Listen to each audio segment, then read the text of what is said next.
streaming through the digital night. Jim Bustle, he's guiding the light, unveiling mysteries of the unknown, UFOs and the alien zone. He's a man on a mission, exploring ancient secrets, it's his addiction. Debating, discussing with his loyal crew. Cosmic conversations, unveiling the truth.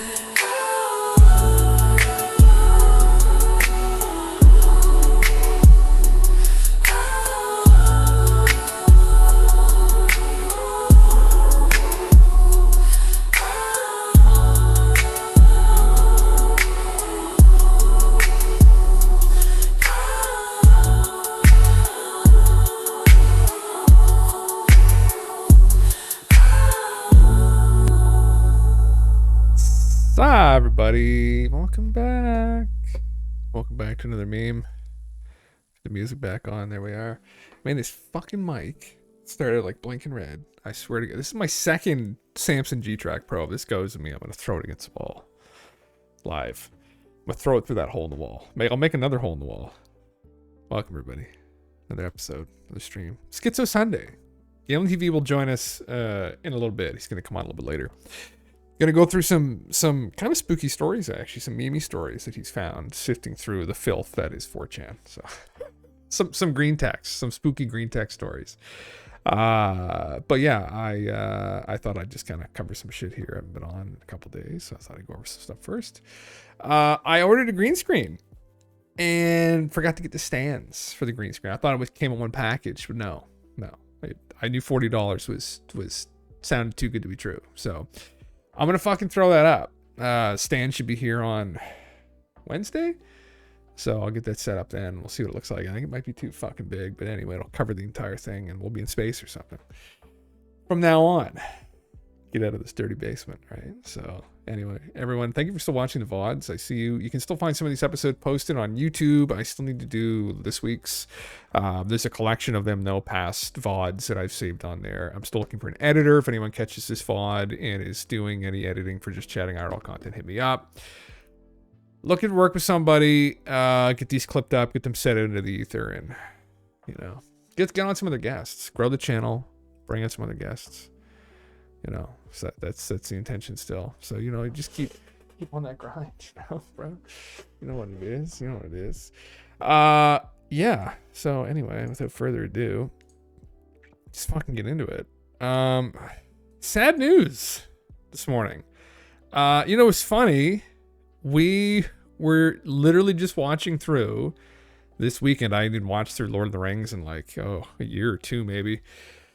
And it was on Prime, so we were watching through them. And Theoden King, Bernard Hill has passed away. So King of Rohan has passed away. So very sad. Here's Frodo here himself actually posting this. There, I just realized that.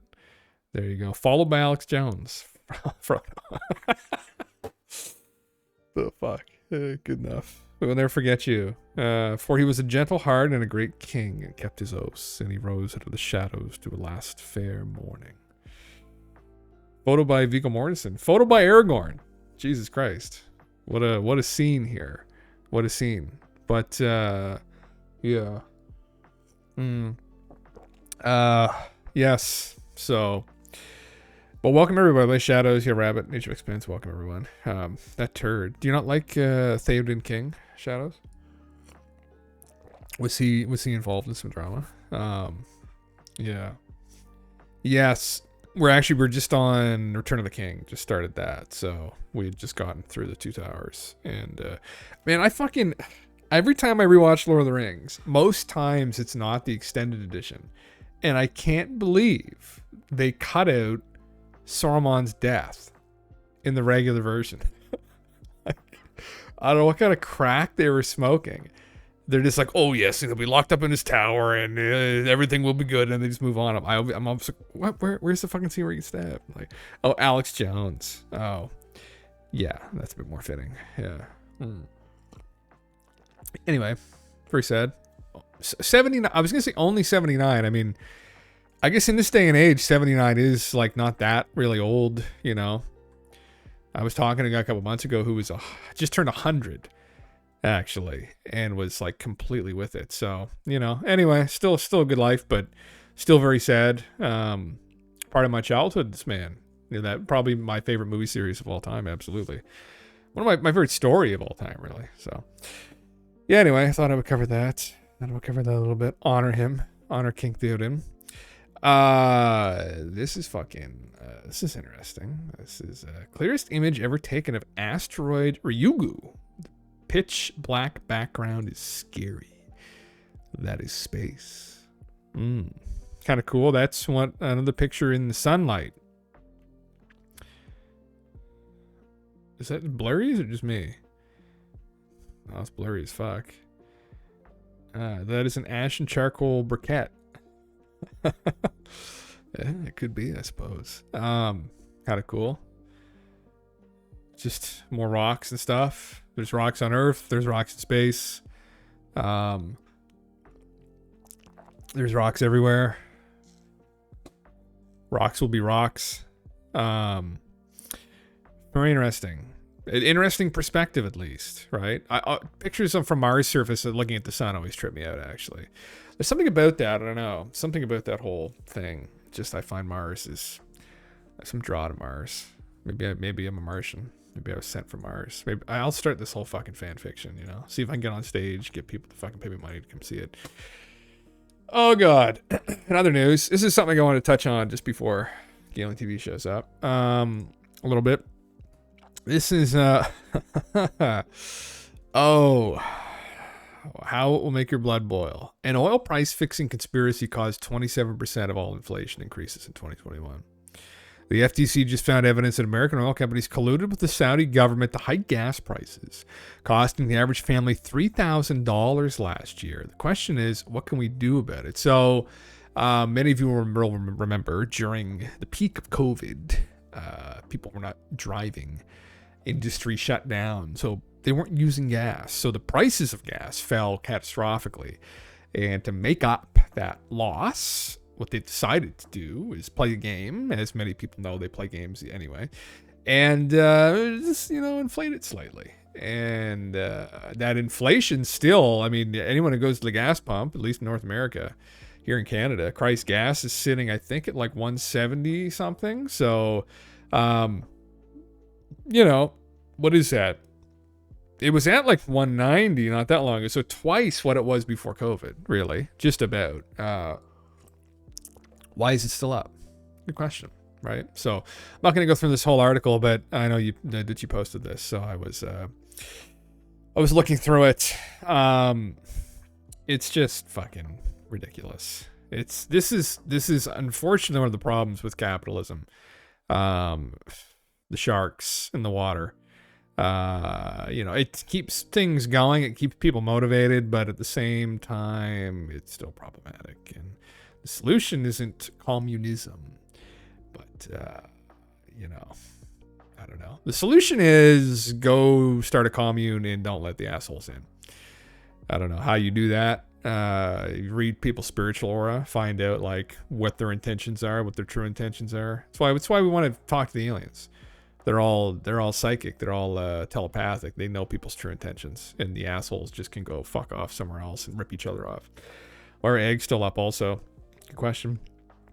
That's a great question. Assholes, Shadows, in the grocery industry. Just assholes in general. The food's a little more complicated. I know food's also affected by the energy prices, right? So the cost of oil, gas, etc. Is going to affect the cost of all the goods that are transported with, the trucks that use oil. So that plays a role into it, I know. I heard that feed, we're still seeing, like in the beef industry, they're still seeing ramifications of COVID, of that slowdown, that stopping to some degree. It didn't completely halt, but they're still seeing the prices of the feed have gone up consequently from the issues with production that happened during COVID. a lot of people left to the workforce. There's a lot of shit going on right now that like no one's fucking talking about. There was a fairly large exodus from the workforce, and not everybody's returned. And people that have returned, it hasn't quite been the same. I have some insight into this, and like from a small business perspective, I guess. It's come back, but in a bit of a fragile way. The faith isn't there like it was before. It's weird. It's a strange, and definitely the numbers do reflect that to some degree, that different industries affected differently, like the tourism industry that I was in before. In some areas it's come back full tilt, but in other areas it has not come back and probably never will come back. Which is very interesting. So long-lasting effects of this that still linger. Obviously, wiser people than myself can probably comment on this more eloquently. But from what I've been able to ascertain from listening to them and witness to living in a small city in Canada, it's our airport locally is fucked. It's just done. It's toast. So if you're in bigger cities, it's not probably a huge issue, but there's been a lot of places that have been just destroyed from it. So man, yeah, it's if that's a thing, if that's going to be a thing. But listen, the smart thing is to just act like it's going to be a thing and save anyway, right? And then while you're doing that, you can be pessimistic. The dumb thing would be, oh no, I'm not going to worry about it. It's all going to crash. And then people were saying that back. What was it, in the 70s, 60s? When did they get off the when did the Glass-Steagall or whatever?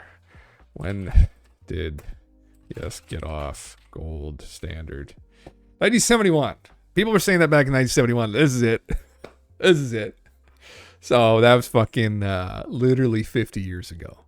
53 years ago. So we're saying now, yeah, the dollar's going to crash. The debt's unsustainable.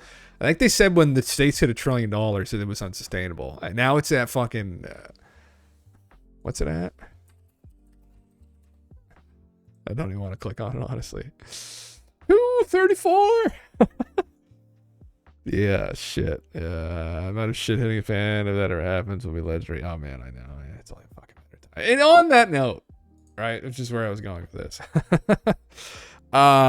This is on Drudge. What, Friday? I saw this. The psyop, the Drudges. Apocalypse goes mainstream. The end of the world is becoming normal conversation, as it probably would be, considering the price of things, right? Considering the trajectory that some people have us on. The exponential growth of artificial intelligence over the past year has sparked discussions about whether the era of human domination of our planet is drawing to a close. The most dire predictions claim that machines will take over within 5 to 10 years. Oh, that's so dumb. We haven't even gotten to AGI yet, right? I guess they're just assuming here we're going to, and then it's going to destroy everything. Fears of AI are not the only thing driving public concern at the end of the world. Climate change and pandemic diseases are also well-known threats. Reporting on these challenges and dubbing them as potential cat apocalypse has been common in the media, so common in fact that it might go unnoticed or may simply be written off as hyperbole. And the use of the word apocalypse, is the use of the word apocalypse in the media significant? Our common interest in how the American public understands apocalyptic threats brought us together to answer this question. One of us is a scholar of the apocalypse in the ancient world. How are they now? And the other studies press coverage of contemporary concerns. Apocalypse in the Golden Age, the end of the world in Greek and Roman thought. Oh, that's interesting. Okay, very nice. By tracing what events the media describe as apocalyptic, we can get insight into our changing fears about potential catastrophes. We find that discussions of the apocalypse unite the ancient and modern, the religious and the secular, and the revelatory and the rational. They show how a term with roots in classical Greece and early Christianity help us articulate our deepest anxieties today. Well, that is a regular conversation, I guess, on this channel that I talk about. Catastrophism, right? The idea that there are periods of rapid change that would appear to us to be catastrophic, as it would if you were on the planet and rapid change happened, right? Giant wave of water washes everything away, right? Including people, What is an apocalypse? Humans have been fascinated by the demise of the world since ancient times. However, the word apocalypse is not intended to convey this preoccupation. In Greek, the verb apokalyptein originally meant simply to uncover or to reveal. In his dialogue Protagoras, Plato used this term to describe how a doctor may ask a patient to uncover his body for a medical examination. He used it metaphorically when he asked an interlocutor to reveal his thoughts. New Testament authors use the noun apocalypsis to refer to the revelation of God's divine plan for the world. In the original Koine Greek version, apocalypsis is the first word of the book of Revelations, which describes not only the impending arrival of a painful inferno for sinners, but also a second coming of Christ that will bring eternal salvation for the faithful. Yes, I see. So, I mean, people aren't familiar with these concepts. Obviously, this is something that's been foretold. People who are like fundamentalist types, Christianity, have been preaching about the end of the world for some time now. That will proceed. It will be a firestorm. And this is rooted. This is something that I talk about on here. But this idea is rooted, with Plato. Plato was one person, probably the most prominent intellectual in ancient history that had mentioned this, and pretty explicitly. Although some interpret his dialogues in I think it's the Critias, as just being fantasy. He retells the story of his uncle Solon, great uncle Solon, borderline ancestor Solon, going and speaking with an Egyptian priest. And the priest tells him about these periodic catastrophes that wipe mankind almost off the face of the earth every time. And more than likely, that's where these concepts kind of have their root, whether it's in Egypt or it's in Mesopotamia. Those were two very established areas, and they had a lot of ancient knowledge there. So, very, very, very interesting.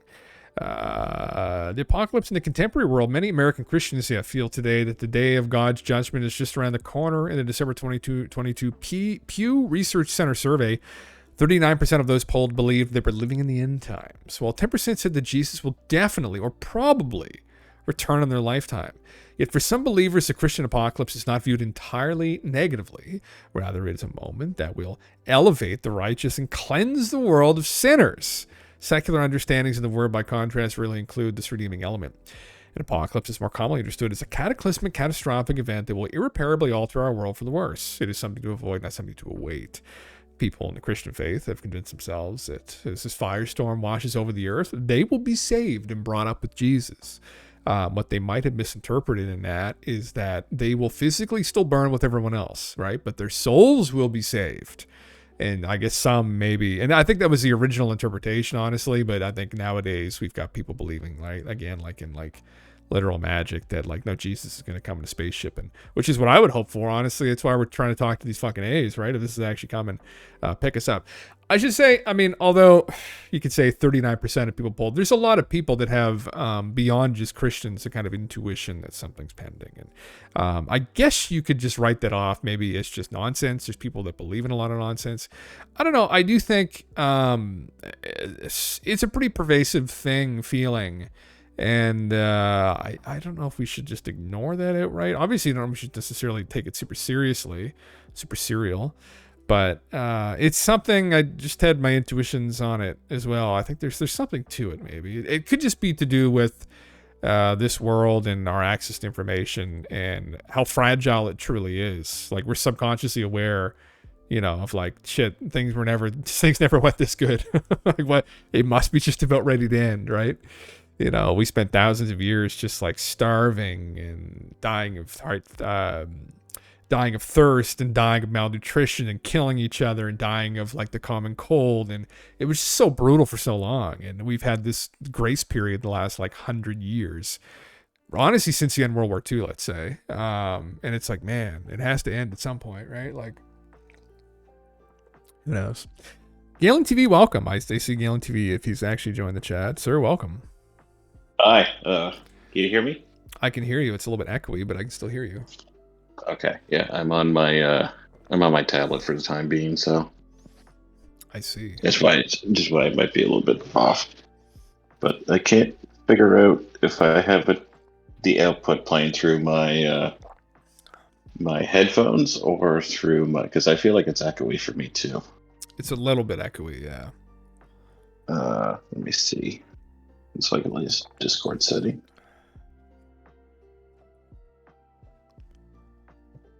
Unless, yeah, we might just have to deal for a moment. I'll switch over to my computer soon enough. Okay. All right. Yes, sir. Well, I'll just finish through this this little thing here, Galentv, and then we can go on. I've just got another couple paragraphs to go through. What we fear most, decade by decade, political communication scholars Christopher Wisen and Stuart Soroka demonstrate in their research that the media are likely to reflect public opinion even more than they direct it or alter it. While their study focused largely on Americans' views of important policy decisions, their findings, they argue, apply beyond those domains. If they are correct, we can use discussions of the apocalypse in the media over the past few decades as a barometer of prevailing public concerns. Following this logic, we collected all articles mentioning the words apocalypse or apocalyptic from the New York Times, the Wall Street Journal, and the Washington Post between January 1st, 1980 and December 1st, 2023. After filtering out articles centered on religion and entertainment, there are 9,380 articles that mentioned one or more of four prominent apocalyptic concerns: nuclear war, disease, climate change, and AI. So the end of the Cold War, fears of nuclear apocalypse predominated not only in the newspaper data we assembled, but also in visual media such as 1983 post-apocalyptic film The Day After, which is watched by as many 100 million Americans. Yes, it's a very famous film. By the 1990s, however, articles linking the word apocalypse to climate and disease in roughly equal measure had surpassed those focused on nuclear war. By the 2000s, and even more so during the 2010s, newspaper attention had turned squarely in the direction of environmental concerns. How media reporting on apocalyptic topics has changed since the 1980s. So anyway, this is kind of just, I thought it'd be longer than honestly, but obviously it shifted from concerns about nuclear war, although things have, I suppose, shifted back to that again much more recently, but it was climate change in the early 2000s that really started to grip people. You know, they're afraid that there's going to be fucking tornadoes and floods and disease, pestilence, but none of that happened. Al Gore was all lying. So yeah, fuck, very interesting. What's this here? Oh, this is his book. Yeah, fuck. Anyway, interesting. Well, Galentv, maybe we'll. So what? If you're still there? Oh, he's gonna change over. He's changing over right now. What a good lad. Well, we'll jump onto this here in a second. So we have some spooky stories. Something I did want to comment on too is the Y-Files episode. I did watch it. Kind of similar things we're going to be talking about to some degree this evening.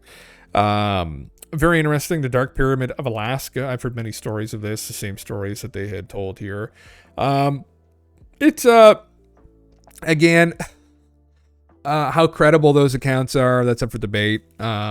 You've got some people who were kind of brought on by Linda Moulton Howe, and you know, she doesn't necessarily have the greatest track record when it comes to whistleblowers. But one of those things, it's very interesting, mentioned by multiple different people, that there's this structure there. This was also remote viewed by, I believe, Ingo Swann. I don't think this was the site that Pat Price remote viewed. It may have been, though. One of them. There were a couple. But I know Ingo, I believe, remote viewed this site as well. So there's some other woo tying this all into it here. For people that didn't get a chance to get into this, I'm not gonna fucking completely spoil it yet. But where's the picture of it? I'll just go through there. But this is a story that has been told for, oh my god, a long time. I think this first came out in the early 2000s. Some of these whistleblowers, these threads were on Above Top Secret, Godlike Productions. Essentially, TLDR, pyramid under the ground in Alaska, supposedly can put out energy. That's from one interpretation, but some anomalous structure that they've been studying for a while. Now, what it would be doing inside of a mountain is very interesting, but I mean, obviously we have the Giza Plateau. In plain sight. We have the Great Pyramid of Giza, which has been interpreted by some to potentially be an ancient power plant. So, is this outside of realm of possibility? I mean, to the degree that they describe it, probably, that it would have enough power to power the entire United States. That seems like a little bit out there to me, but There's probably there'd be probably if listen, we've got all these megaliths on the planet. There's probably still tons of them that are hidden. Tons of them that are hidden, or they're so old that they look like a hillside. That's another meme that some people are looking into. That maybe there's some more ancient structures that time has not been as kind to, and we've misinterpreted. And that's something we'll kind of dig into. But Galentv, have you returned? Yeah, for the moment. You have returned for the moment. I see. Yeah, is it a bit better in here? It's a little bit better. Yep. Okay, I tried changing rooms. It might be the acoustics. Yes, sir. Well, what were we going to talk about this evening? Well, you know, we had a couple stories. They had dredged up. They touch a little bit on what you were talking about a little bit earlier. Had to do with the like capitalism and whatnot. Yes. It's not a nice game, but well, I guess there's no real butt on to it. But well, I guess there is. I don't know. I forget what I was going to talk about. Let's just get to the stories, I guess. Let's do it. I had something I was going to say, and I just spaced.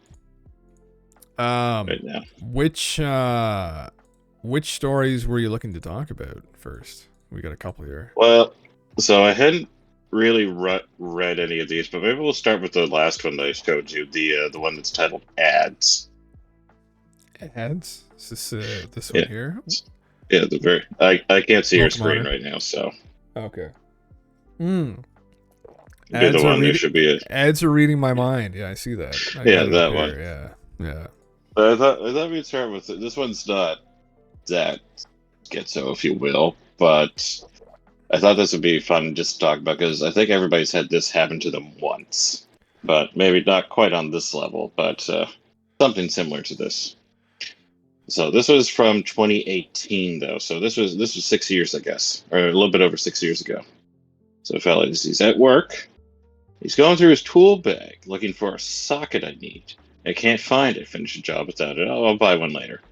And I told nobody about this. It was all my thoughts. So I get home, I'm screwing around on YouTube, and then there's these Amazon ads start recommending socket sets like crazy. Never have I ever been so unsettled and uneasy in my life. I go to the breaker, turn off the power to the house, turn off my phone, I wrap it in foil, unplug my Xbox and computer just in case. Spend about an hour thinking about what the fuck just happened. And if I mentioned it to anyone, or was shopping for tools previously, I wasn't. This cannot end well. Welcome, more drinker as well. Yeah, it's fucked. I wonder if they. Yeah. I guess this kind of ties into like your little rant on capitalism there, because I think what this does is the short answer is that devices are kind of listening for like keywords, and so each of those like keywords they link to like some data point or some node in some network, for lack of a better phrase. And then with those key points, I'm sure most people here know how this works, but for anybody that doesn't, what they would do is they would say that every time they hear this particular keyword, you might send like some advertising company that might have paid for, some space on some website that might say, oh, this keyword was mentioned in the last like a little time frame. Maybe we'll send an ad this way that has to do with this keyword. Now, the interesting thing, though, is that the guy said that he never said this out loud, that this was just in his thoughts. So do you think maybe the devices are just listening a little bit too closely? A little bit too much inside the head? Not just listening to the voice? Yeah, I mean, this is a concern with AI, right? That fucking AI is this is like elementary AI that they're implementing right now. But when we get like something close to like an AGI running behind the scenes, the shit it will do. I mean, you get yeah, it's very concerning. It's very concerning. I was gonna say I knew of a guy actually that dug his eyes out with a spoon. This meme, I know this Wojak, the crazy man. Yeah.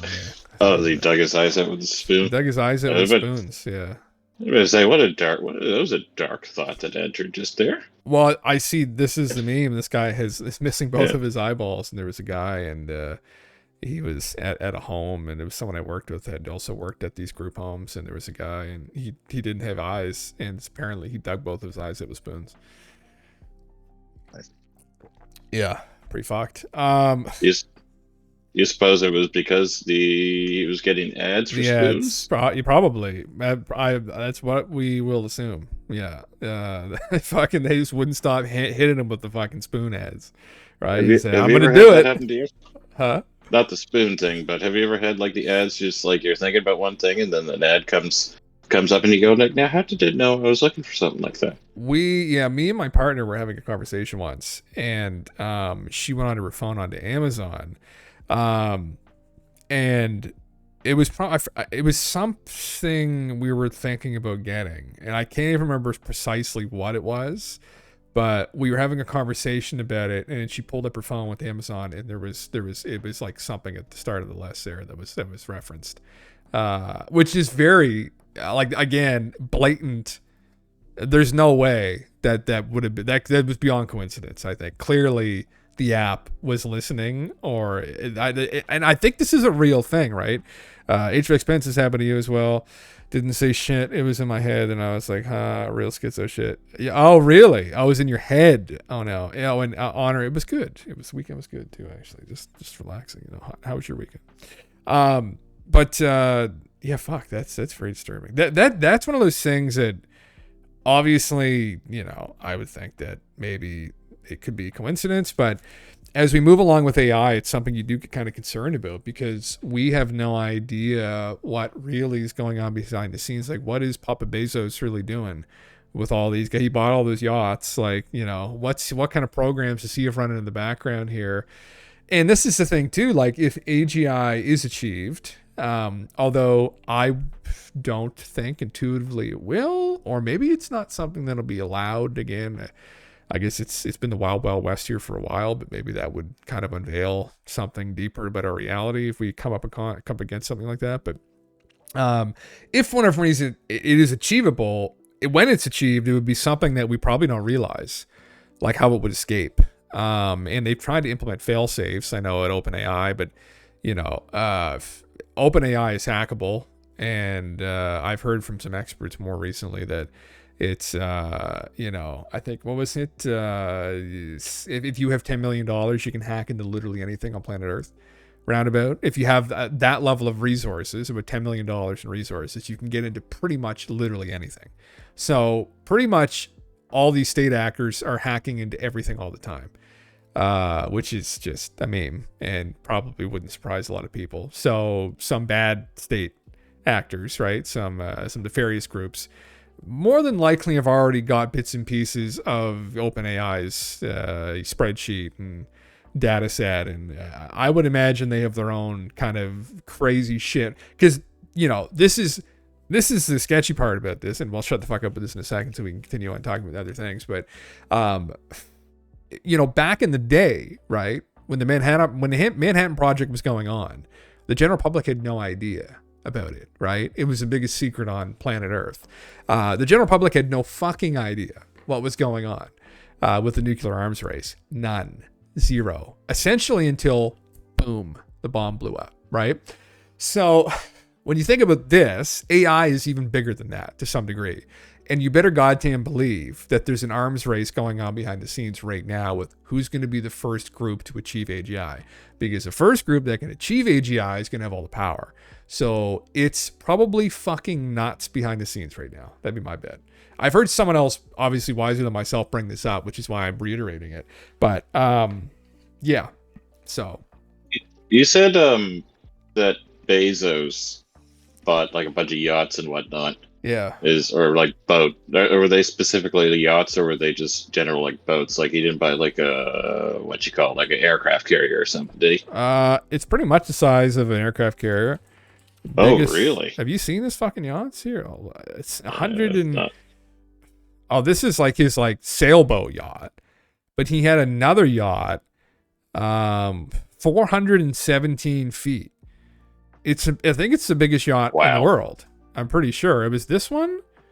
It was one of the biggest ones in the world that he owned. I think maybe he just owns the sail. He owns like a full-blown sailboat. or like a sail, like a pirate ship, essentially, but that's actually a yacht. But what I was gonna go with that was, does he keep it docked somewheres, or would he just keep it like in the if it's that big, he might just keep it like afloat in the ocean then somewheres. I think he just hangs it out wherever he wants. It's that big. And if He doesn't that's dock the it with anywhere. case, What? if that's the case, then do you suppose he just keeps it in what would be known as international waters? And if he keeps it in international waters, then that might be the place where you would do some of this shady research. That could be it, actually. Maybe that's the case. Maybe they're out in the open sea doing these kinds of things. Well, that was just a thought when you mentioned boats, and I thought, oh, I wonder if, like, I guess I'll bring it to that that was a Netflix show, that Three Body Problem Netflix show. Yeah. Where they had that boat that was just going around the world, and that was where the traitors to humanity set up their base of operations on the sea. Right. Contact the alien. International waters. Yeah. Well, that's a good point. Would actually. it be? Yeah. It's probably the same thing. It Probably just- similar thing. It just made me think. No, it wouldn't be like that, because they're not going to go through the goddamn Panama Canal or anything, because that's just going to set them up for inspection. But they would just keep, if they just kept the boat like out at sea or something, then you could just say, like, maybe this would be a spot to do some of this kind of research. Yeah, actually, yeah. Yeah. I mean, maybe that's what's going on. But if you're China, then you don't really have to even do that. You can just fucking, you can. We're talking about North America, where some government referee is going to come in and spoil all the fun and say, "Excuse me, Mr. Bezos, you can't do this," and he's going to say, "Look, just take whatever funds you want. Okay, look, you want $1 billion? Here, fuck off. Here's $1 billion." I say, "Good day, Mr. Bezos." Walk out with their billions. Billions. Jeff is like full on fuckboy energy lately. I don't even know what the hell. See these images of Jeff. He's looking pretty saucy. He's living that life. But again, if you're the wealthiest man on planet Earth, then I guess, or one of them. He's just trying to buff up his image ever since he bought that disaster that was Thursday Night Football. Oh shit, that's how it happened. This might not be the right chat, but Thursday Night Football has been a catastrophe since Amazon bought it. Oh no, Jeff. It's been pretty bad. It's time for a new. Oh, this is his other one. Another $500 million mega yacht. Like, why the fuck? You don't need who needs this many goddamn boats? You need it for different research bases, so you can build each AI independent of itself at different locations out in the high seas. Yeah, man. Yeah. I think Elon technically is Shadows. Elon has invested his wealth and money back into the world, though. These guys are going on fuckboy spending sprees, which it's their money. What's that? Space company, is it Blue Origin? Is that it? The Bezos says that's Jeff's. Yeah, maybe that's why he's trying to go to space. There's no AI research bans. There's no eugenics bans research out in orbit, is there? That's the thing, Jeff. If you want to go talk to aliens, hit the Jim Russell show up with a fucking maybe 1 or 2 million. And we'll get some DMT and we'll go talk to the machine elves, right? So you don't need to spend all this money on this fucking space stuff, right? Like, you talk to the aliens on DMT and then you ask them to come pick you up, all right? And then they'll get you off the planet.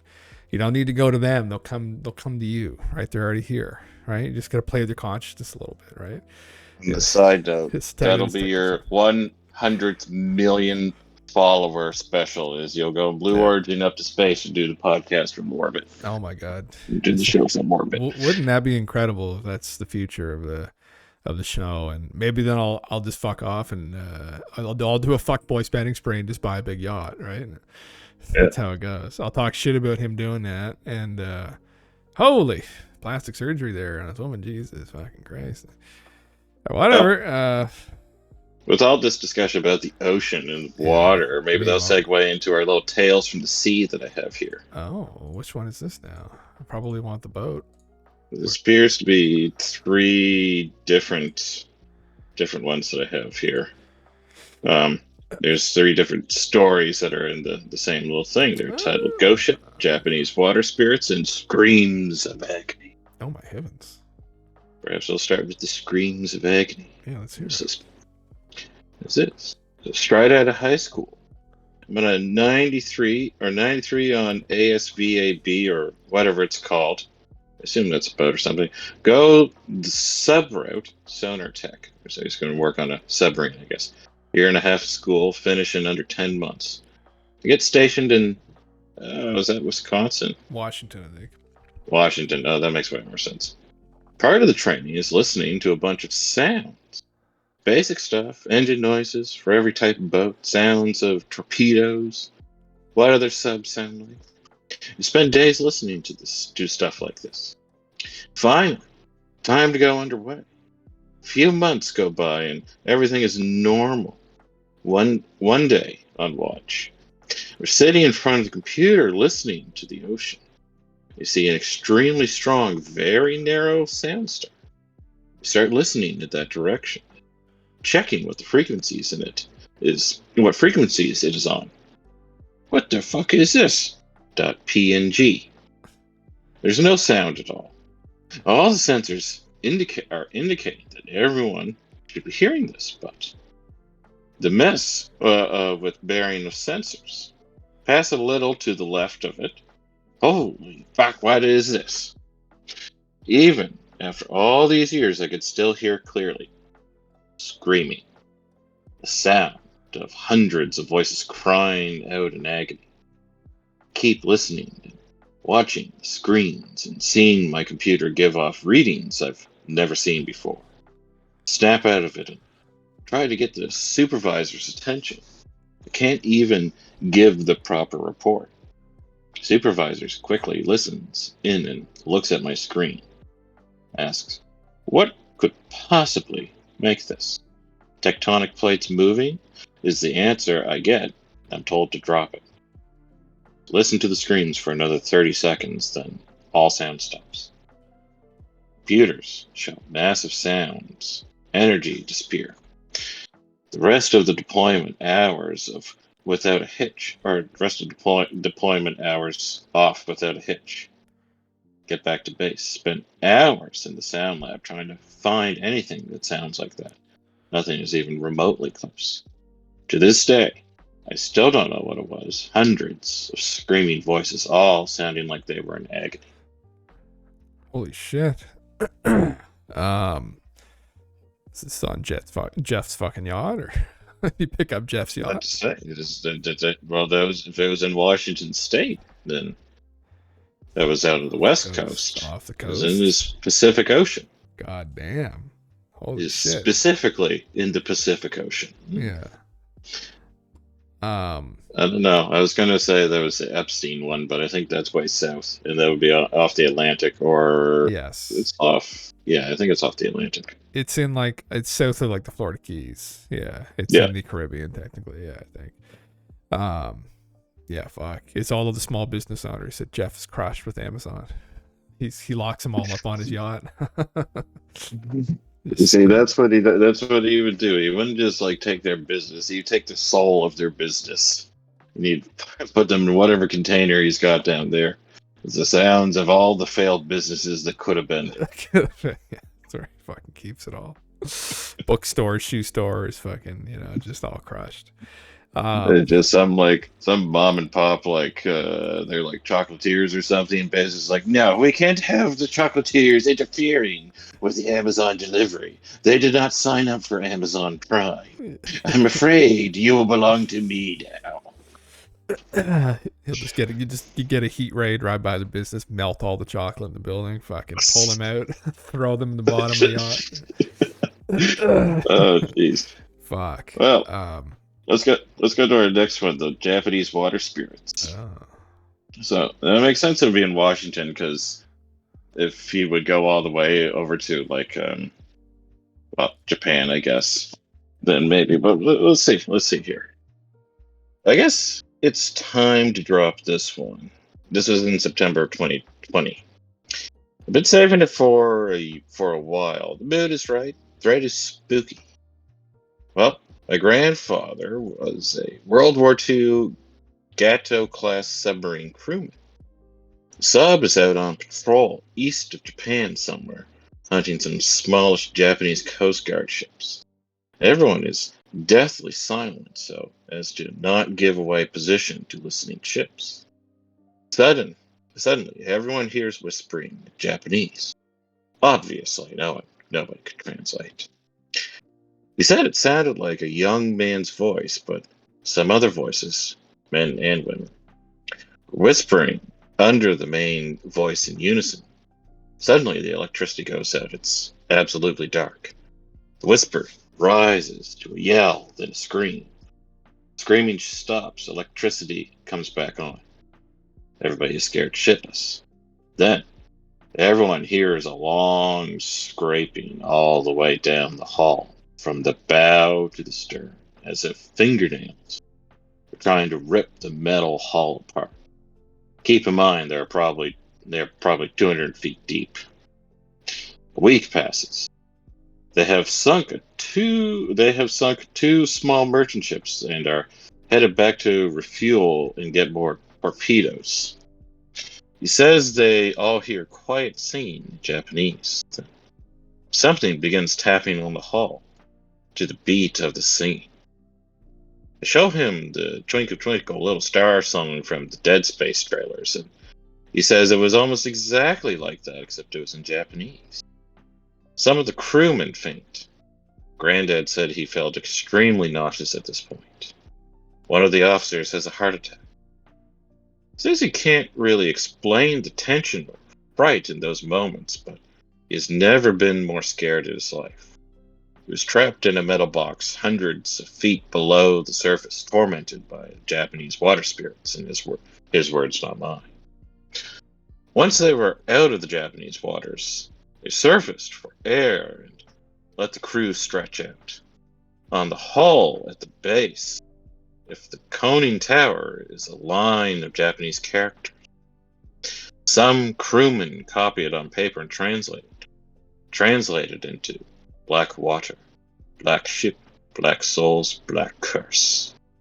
It says there were 4 propeller scratches along the starboard side, bow to stern. Parallel. That's fucking. What did I say? Propeller, but propeller works in that context. Get propeller from that. It's close, so. It's close. Galen would be fun at children's parties. You could probably definitely spook them. Tell some spooky stories to the kids. Fucking spook them out. Yeah, that's what I'll be known for. I'll be known to go into young kids' birthday parties, scaring them. Yeah, that's a reputation that would sound good. That's an interesting one. I mean, so I guess like it was the Japanese, the dead fishermen that they had killed, maybe coming back, their spirits to haunt them. Very strange. There was a story in Japan. I would have to look this up actually, but I believe this is still a thing. It's a national park in Japan. I don't think it's at Mount Fuji.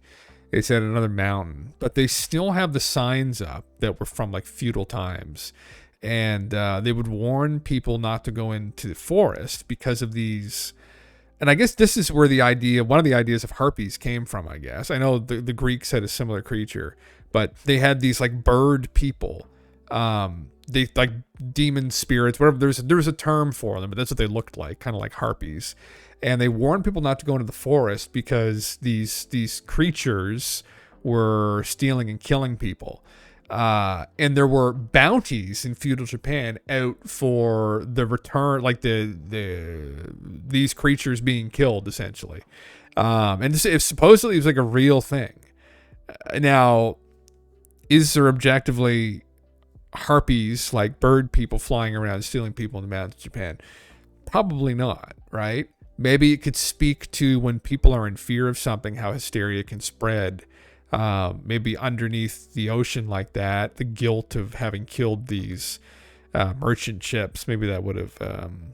But then they say that there were letters etched on the ship itself, and then that always complicates things, right? Where you actually have physical evidence of something actually touching and scratching the ship. the submarine. But anyway, I should really look that up and find it. Let me see if I can find this in the meantime while we talk. Japan, feudal harpies forest. I wonder if it'll show this. Is this it? Oh, is this it? No, that's not it. No, it's I don't think it's the. Is it the suicide forest where this is in? That's what it sounds like. Is what you're describing as the suicide forest. I didn't know. Might be haunted. It's 1970. Visitors by the market tape. Death in the mind. Yeah, I didn't think it was the suicide forest. I thought it was another. It was a forest. It was in a mountain. It was on a show I was watching actually, and they went to it, and they showed the signs that they still kept from like hundreds of years ago, where they were warning people not to go in, and there were a couple calling for the death of these creatures, like bounties posted. But I didn't think it was a suicide forest, but then maybe it is. I didn't think so. Oh dear God.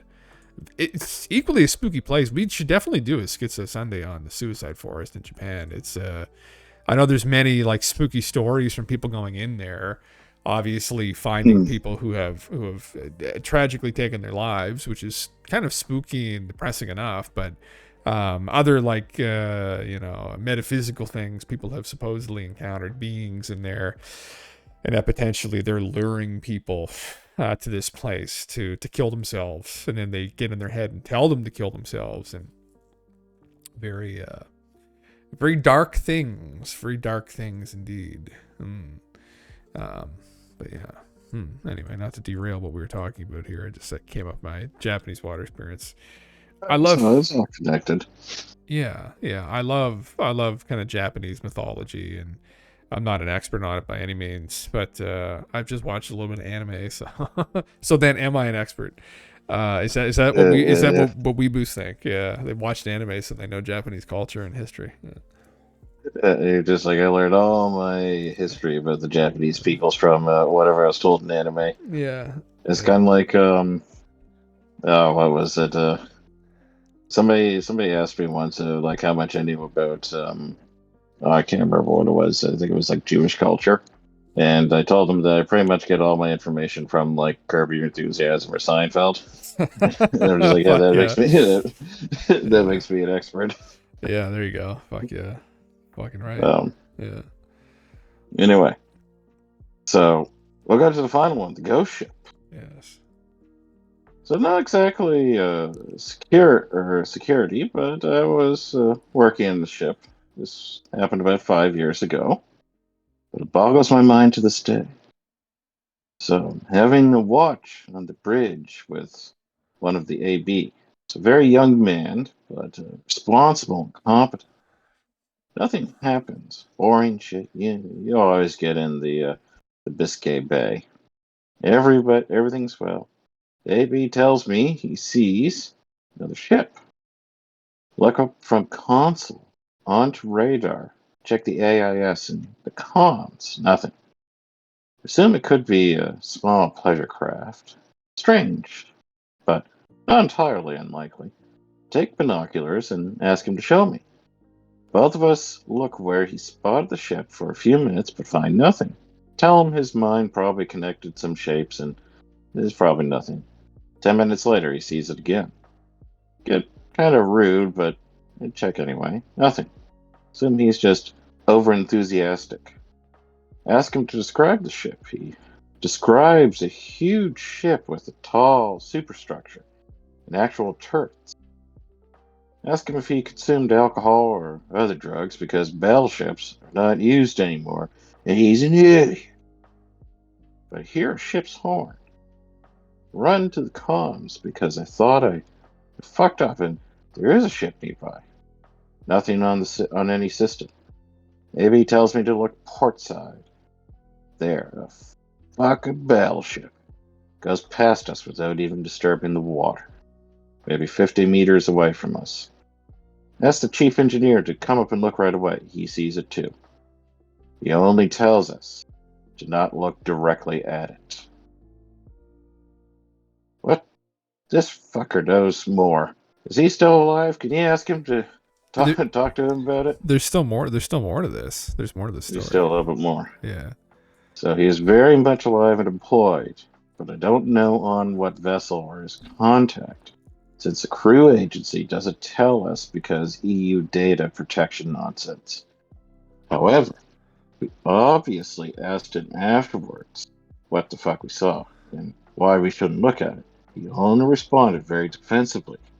It didn't really tell us anything of any substance except that it is not an uncommon sight and that these ghost ships would bring bad luck if you looked at them too long. But otherwise, they're supposedly harmless.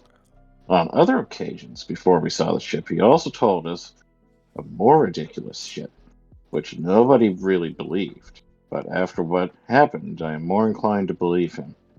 The things he also talked about, take that with a grain of salt, because I think he was also just messing with the Never guys.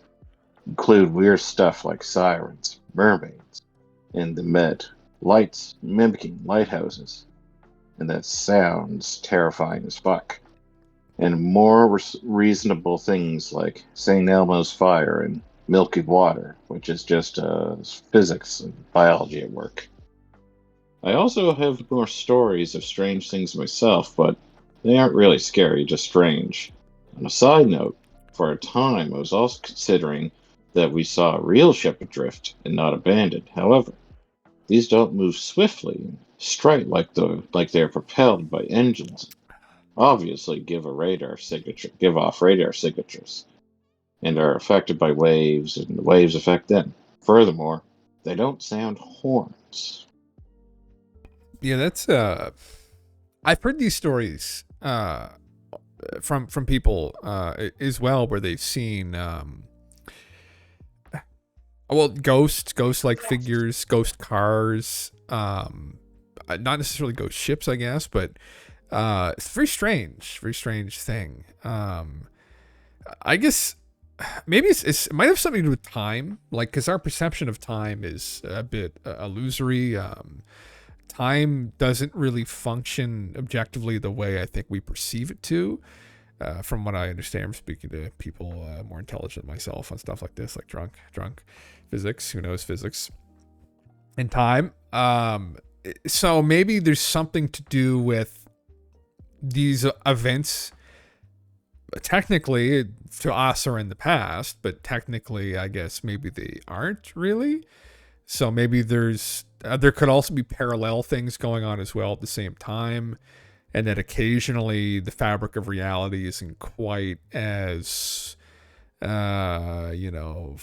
smooth maybe as we would like to think it is, or there are some ripples once in a while, and those ripples can kind of affect what, other timelines kind of bleeding in, or other objects from other times coming in that maybe share the same space technically. Who knows? I've heard tons of explanations for like ghost activity, and especially when it's like weird ghost activity where it's like scenes playing out, or noises, or visions of people and settings and all that stuff. What do you think of that, Galentv? You've heard of that thing? What's it called? The Philadelphia experiment? Yes, I have. Yeah, that was like time travel, wasn't it? That was So maybe I might be thinking of something else. Well, so the Philadelphia experiment was supposedly a shifting of dimensions, I guess, where Einstein and co had a warship, and they had tried to like bilocate it somewhere else, but what ended up happening was it had moved, but as it was moving up through dimensions, whatever the fuck in this version of the story they were trying to do, people got fused to the ship after. Yeah, that was the detail. Yeah. Yeah.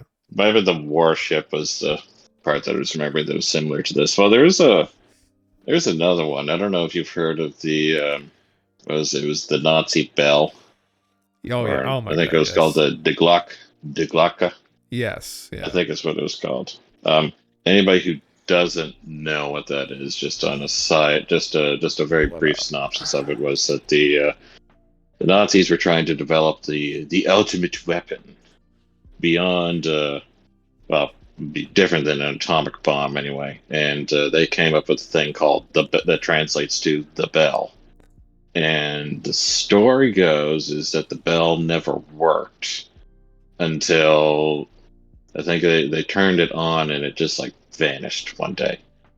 And then supposedly 30 years later, I think it was somewhere over the United States, that there was an object that supposedly crashed from the sky that represented it was almost like identical to the bell. I think that's how the story goes. I've heard of the Bell experiments that they supposedly were doing. Yeah, some anti-gravity thing that they were fucking around with.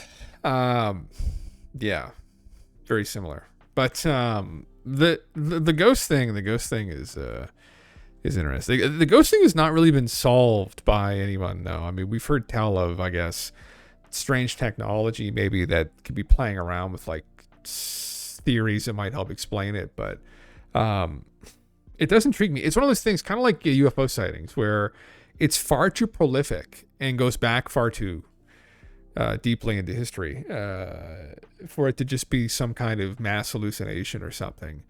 Haven't really experienced it myself, but one of those things again that like some people are very, very convicted that they have had sightings of very strange and anomalous things. And again, I think it's probably just a reflection of how little we really understand about the world as a whole and how it works, and that there's still far more to learn and know about how things function, and that we're still just kind of in our infancy in understanding that, right? That's probably what it reflects more than anything. But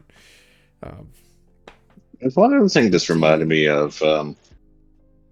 Remember we talked a little bit about the city floating in the sky? Yeah. That great meme? In China. City floating in the sky. City's floating. That supposedly, so that's another incident. Now that I have another story from there actually, so which is kind of weird. Now that's happened in modern times for anybody. Fucking Dalaran. Fuck. When they transported her to fucking over the Crystal Song Forest. I guess it was the Kirin Tor that made that city appear over China then. Okay, was it the Kirin Tor that did it? Okay. It might have been the Kirin Tor then. Yeah.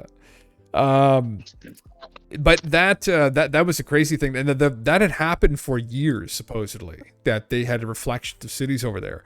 There was supposedly an incident, and I don't know if they got this on camera or not, though. Where, and I don't know if it was over the same area in China, but I think it was in China. But there was another phenomena that happened like that, where there was a city in the skyline, but it wasn't a modern city, and that was the weird one.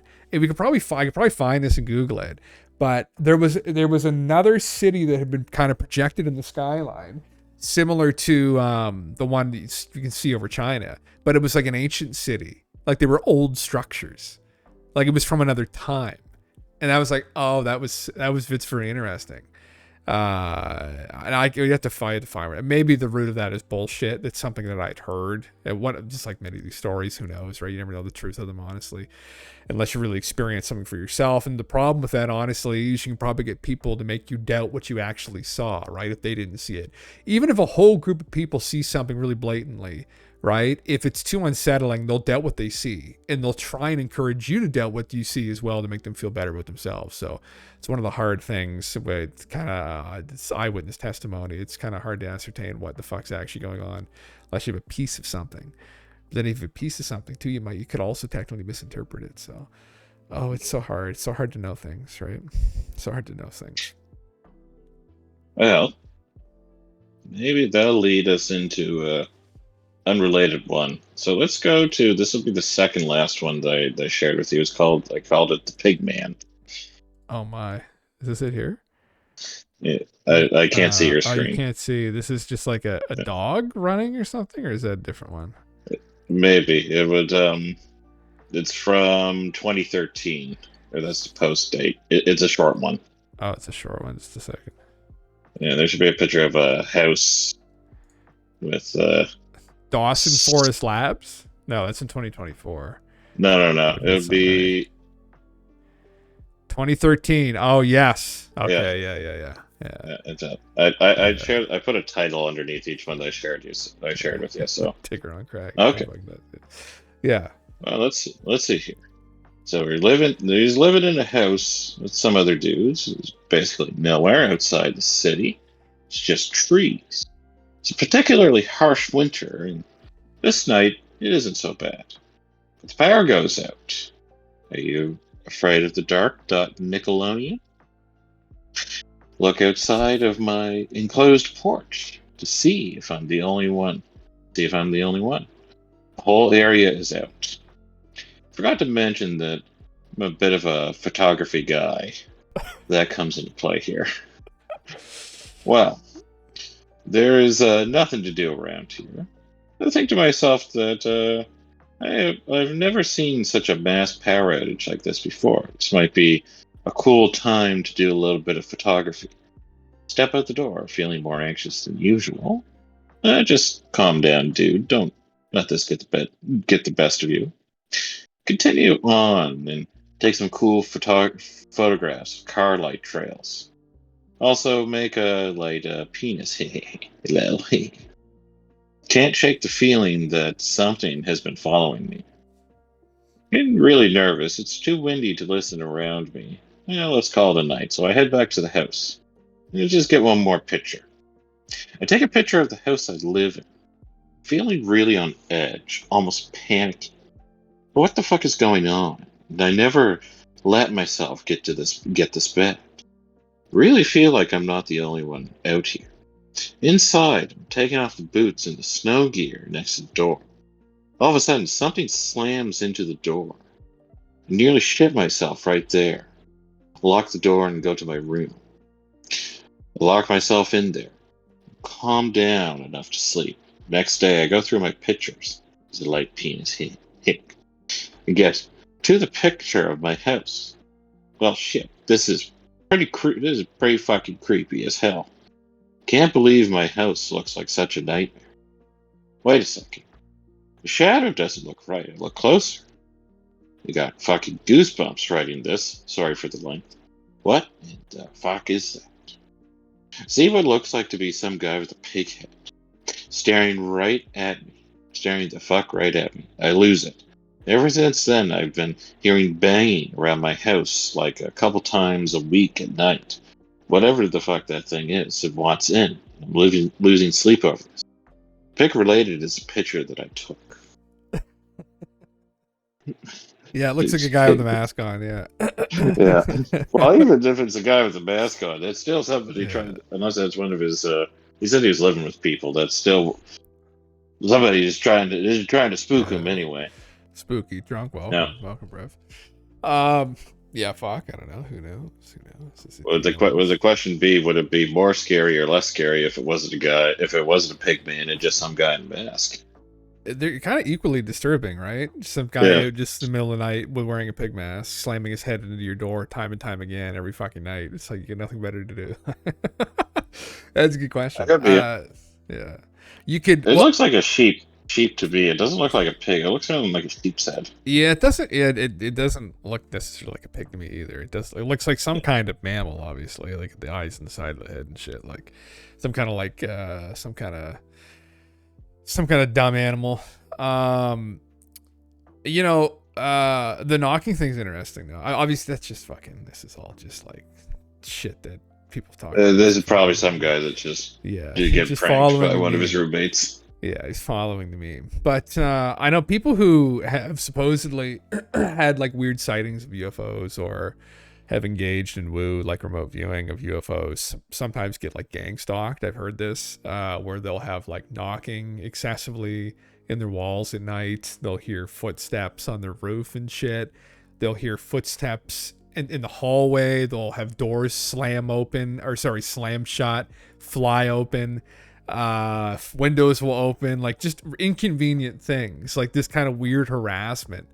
So that's a popular meme, and I guess what's implied from that is it's the aliens like fucking around with people, trying to spook them, trying to scare them straight, I guess, maybe not to do what they did again, but Who knows? Yeah, it's kind of a meme though. There's so many, there's so many good ones on here. There's so many fucking good ones. I think honestly, to this day, and every time we talk about these kinds of things, I think back to that one we read. I don't know. Remember the guy? It was we just talked about this recently, but he was he told this story. He was talking with this psychologist, and his whole family had an incident happen to him when they were camping. Yeah, at their cottage, and that was one that. It's funny, like, because there's some really good storytellers, right? And that's one of the hallmarks of a good storyteller is to kind of get you lost in the story. And they tell it so believably where you're like, man, like, it just, there's no way that's not right. But it's one of those things, it's well, there's no way to ascertain whether or not that actually happened. But it's like those, like they paint such a brilliant picture of the event that it's still stuck in your mind, right? And you get emotionally invested in the story. And then you can visualize what happened. But that whole thing was very disturbing. Because... No. Yeah. Oh, sorry. No, go ahead. I was going to say, I know you like the one with the people that are just, like, kept underground. Oh, fuck. Oh, I know you like that one. Brutal. That was oh, God. That's like, yeah. Ugh. You mean China, that one, where they were all, like, locked underground? Yep. Oh my fuck. Yeah, that was like literal. That's literal nightmare fuel, that kind of stuff. Like for me, that's just very, oh God. It's funny because like again, you think like the alien stories or, the cryptid stories that freak you out the most, but just the barbarism of humanity, right? Just like keeping all these people in this pit, breeding them constantly. Like that's what disturbs me more than anything. It's people are the real monsters, right? That's the tragedy with these stories. The most disturbing one, it wasn't even aliens fucking eating kids or fucking around with people. It was just humans. The cabin one, the one with the psychologist was kind of spooky too, because the alien just kind of like went through the wall, right? It just kind of it kind of seemed like they floated through the wall. He described a smile of the creatures and how they had kind of like this malicious smile. Smoke, and that. Oh yeah, it was a smoke. That was a part. And now, obviously, if you're a good storyteller and you've been writing this story for years, and you're going to debut it on 4chan, right? Forever, you've been waiting years to debut this green text story on 4chan. You're going to do your due diligence and research it properly. But there were elements in the story that I've heard over the years involved with supposedly real incidents where. Some of these relate to like the missing 411 cases where people have had some very anomalous things happen. But where the beings will pass through walls. The smoke thing, something I've heard before, where they'll almost like appear as like smoke. The way in which they interact, where now in that one it was very direct, where they actually laid eyes on them. But there's other incidents as well where it's almost like they're being interacted with, but they can't directly see what's interacting with them. And then the memory being obscured as well, although I guess his family's memory in that story wasn't completely obscured because they remember what happened. But for anyone who likes spooky stories and likes being creeped out, if you have not checked out the Missing 411 documentaries or the books, I have not read through all. I read through one of the books. I grabbed the PDF of it. But the documentaries are absolutely, to some degree, terrifying for anybody that liked to go out into national parks and go camping. You might change your mind because like some of the encounters, man, it's some of these scenarios in which people have went missing.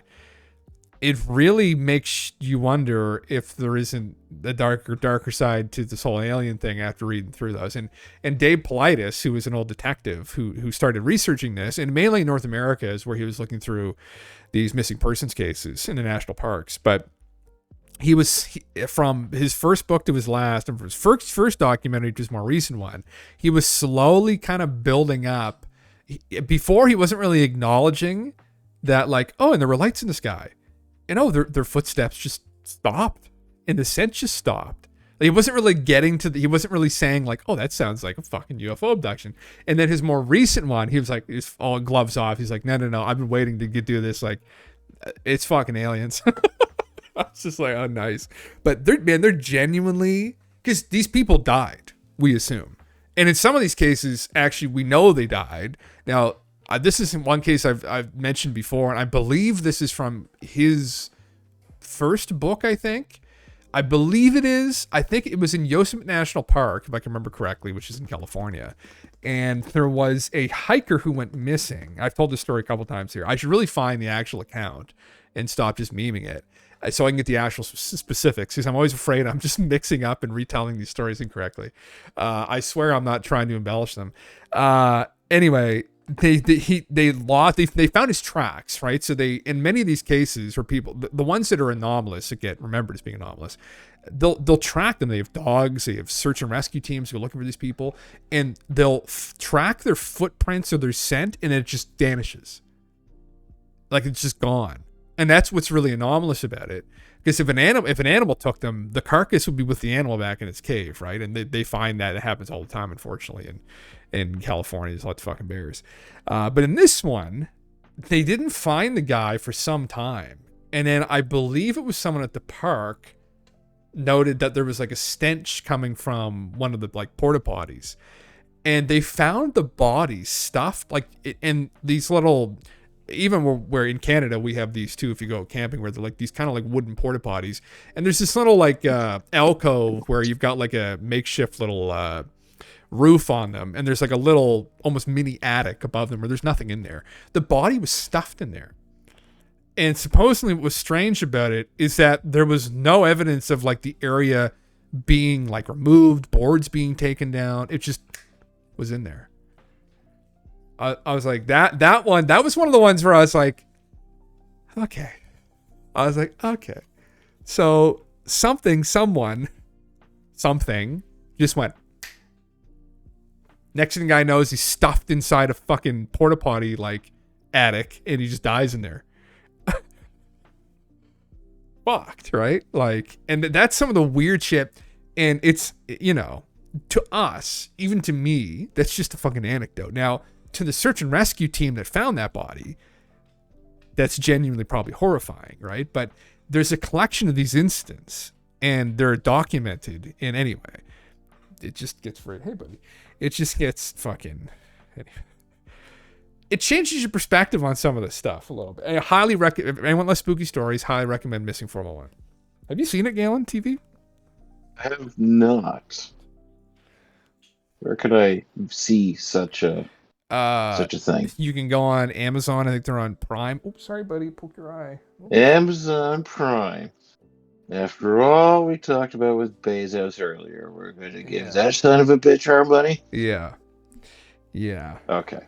Yeah, fuck. Jeffrey. What's the next story? Is there a couple spooky ones? They're speaking of nightmare fuel. Let's talk about one with dreams. Very specifically, a dream catcher. I've titled this one "Dream Catcher." Oh, because that's what the picture was titled. Now, you probably know what dream catchers are, right? Oh yes, Native American dream catchers. I used to have it over my bed when I was a kid.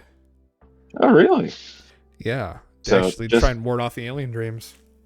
Anybody who's unfamiliar with what dream catcher is, it would be a little trinket like you would see in the picture of the story, and it would try to ward off nightmares. And every nightmare that it would prevent, there would be like a little bead or something in it that would appear. I think that's it, isn't it?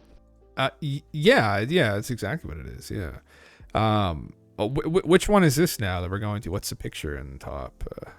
It should be. It's titled Dream Catcher. It should be just above the one that we just covered.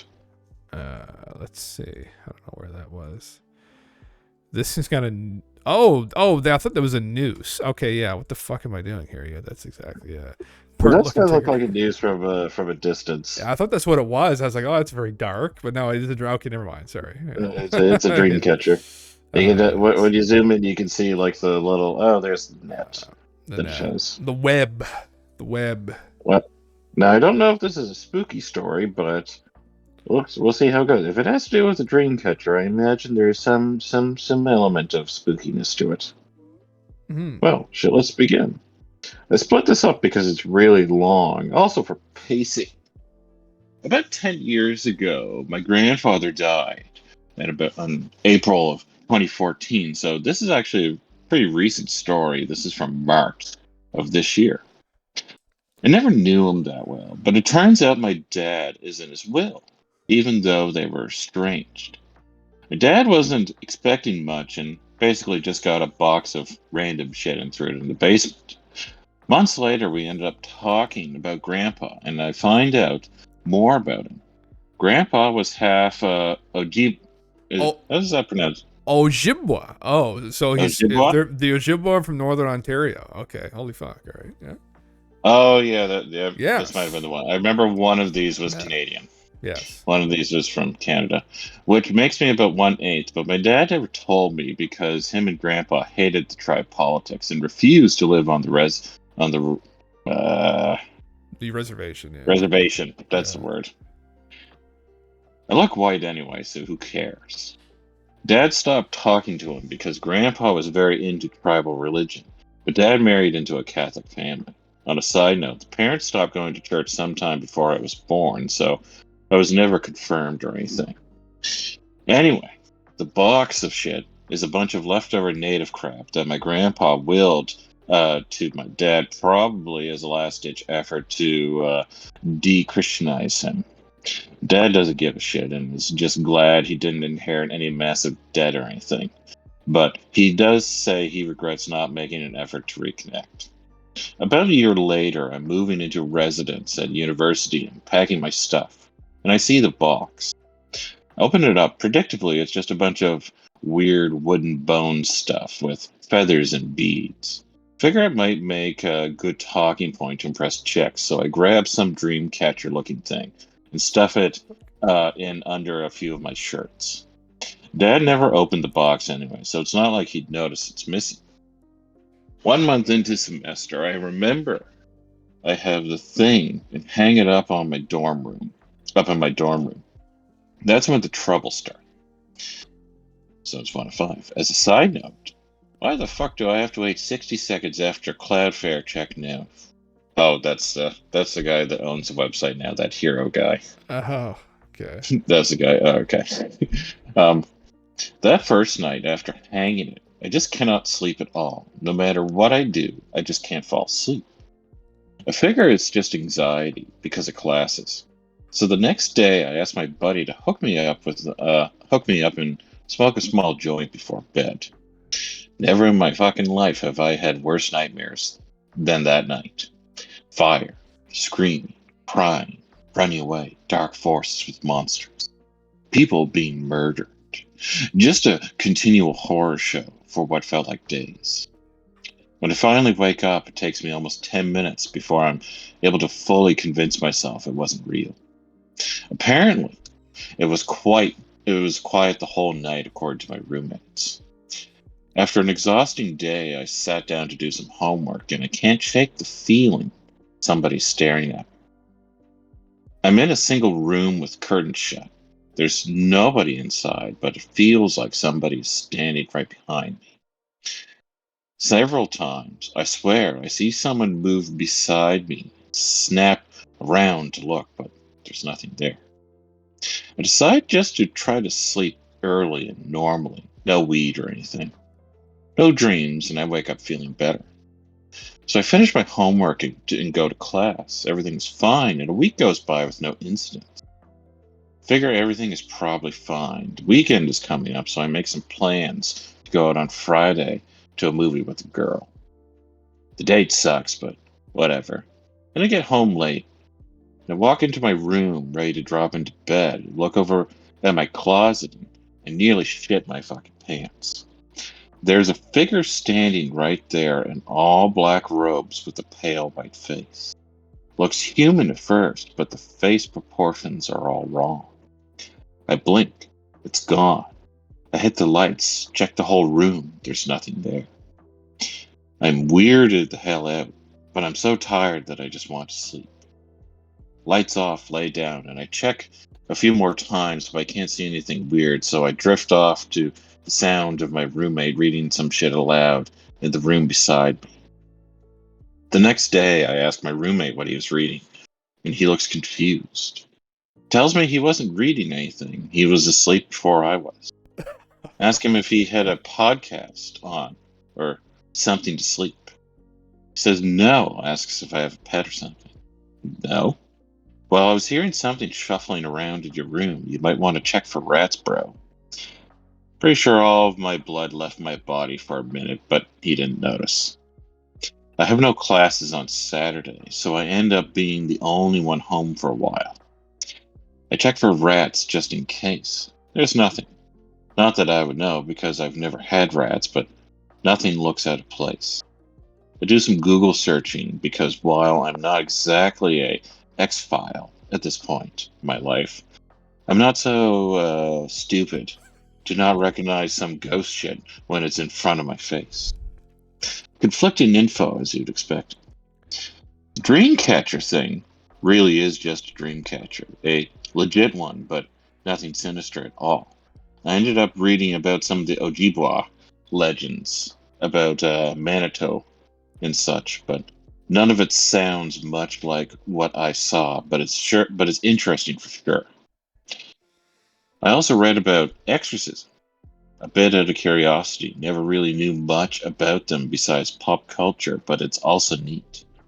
Can't find fucking any legit footage that isn't obviously edited.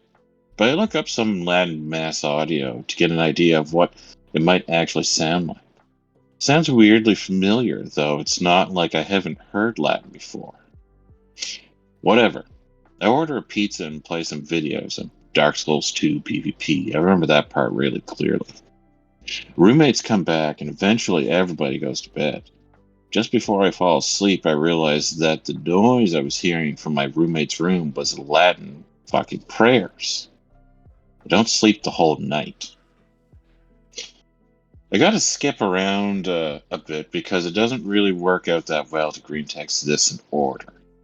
So every 2 weeks or so for the next 3 months, I have nightmares of varying intensity. I took the Dreamcatcher down, obviously, but it didn't make a difference. I saw that figure 2 more times, never managed to make out any features besides long black robes and a deathly white face with smeared features. I also started dreaming about being locked in a small room occasionally. Roommates also told me multiple times that I talked in my sleep.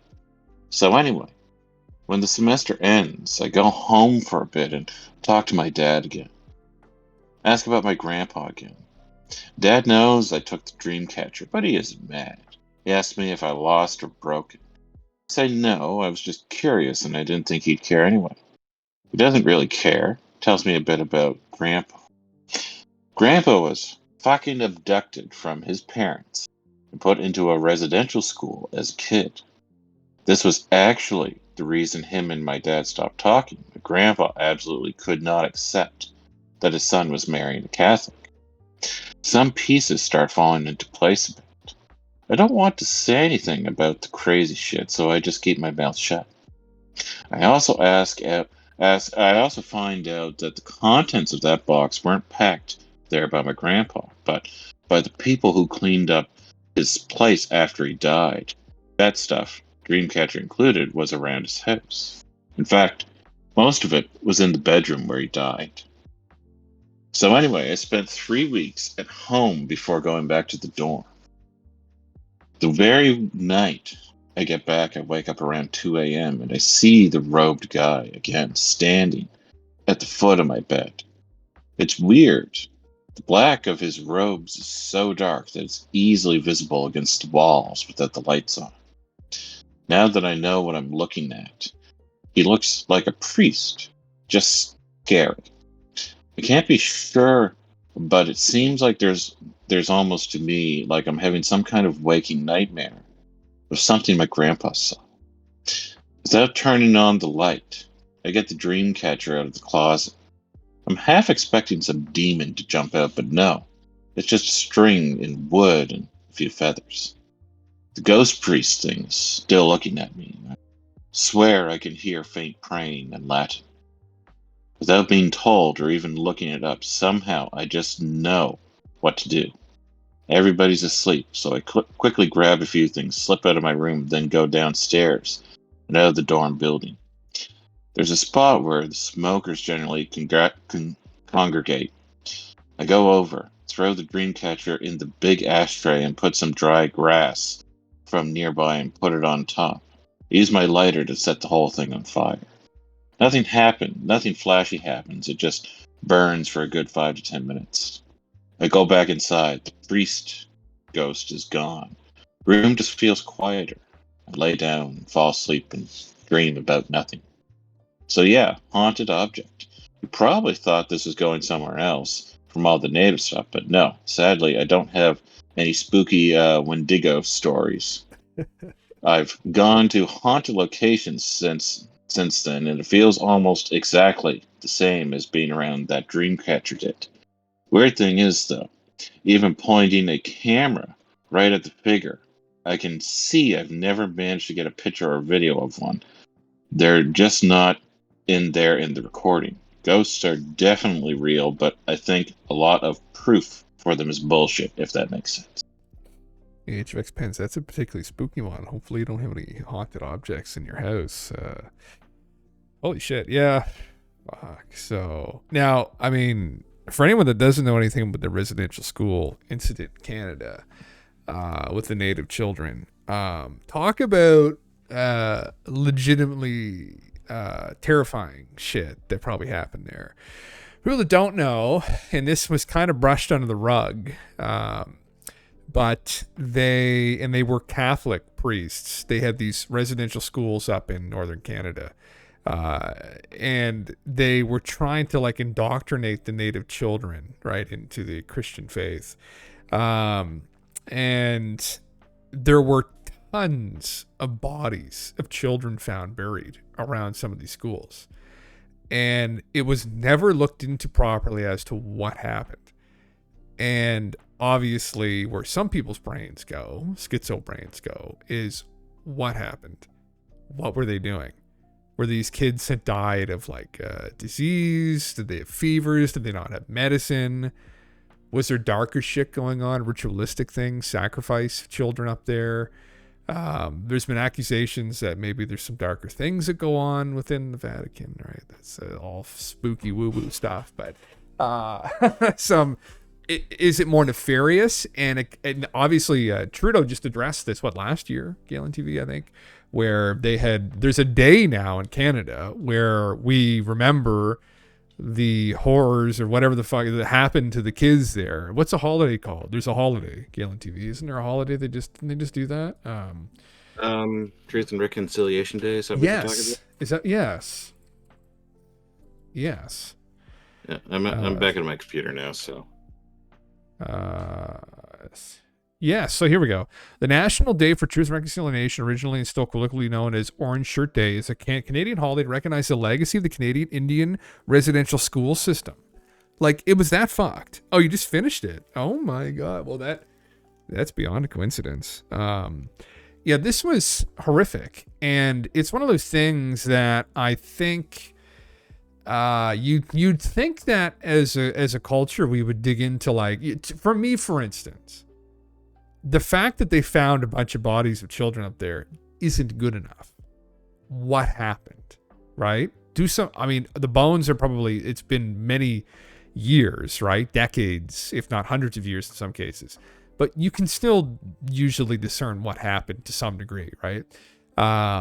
What took place, right? Were they doing like nefarious things, like torture? Was that going on? Was it some kind of ritualistic sacrifice here? Does that give us deeper insight into maybe what's going on in some of these fucked organizations, right? The Vatican would be probably, the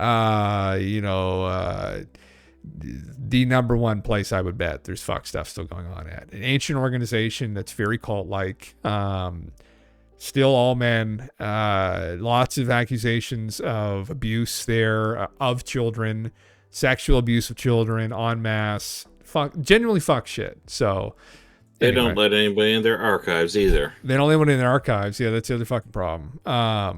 But because what was this dream this guy had?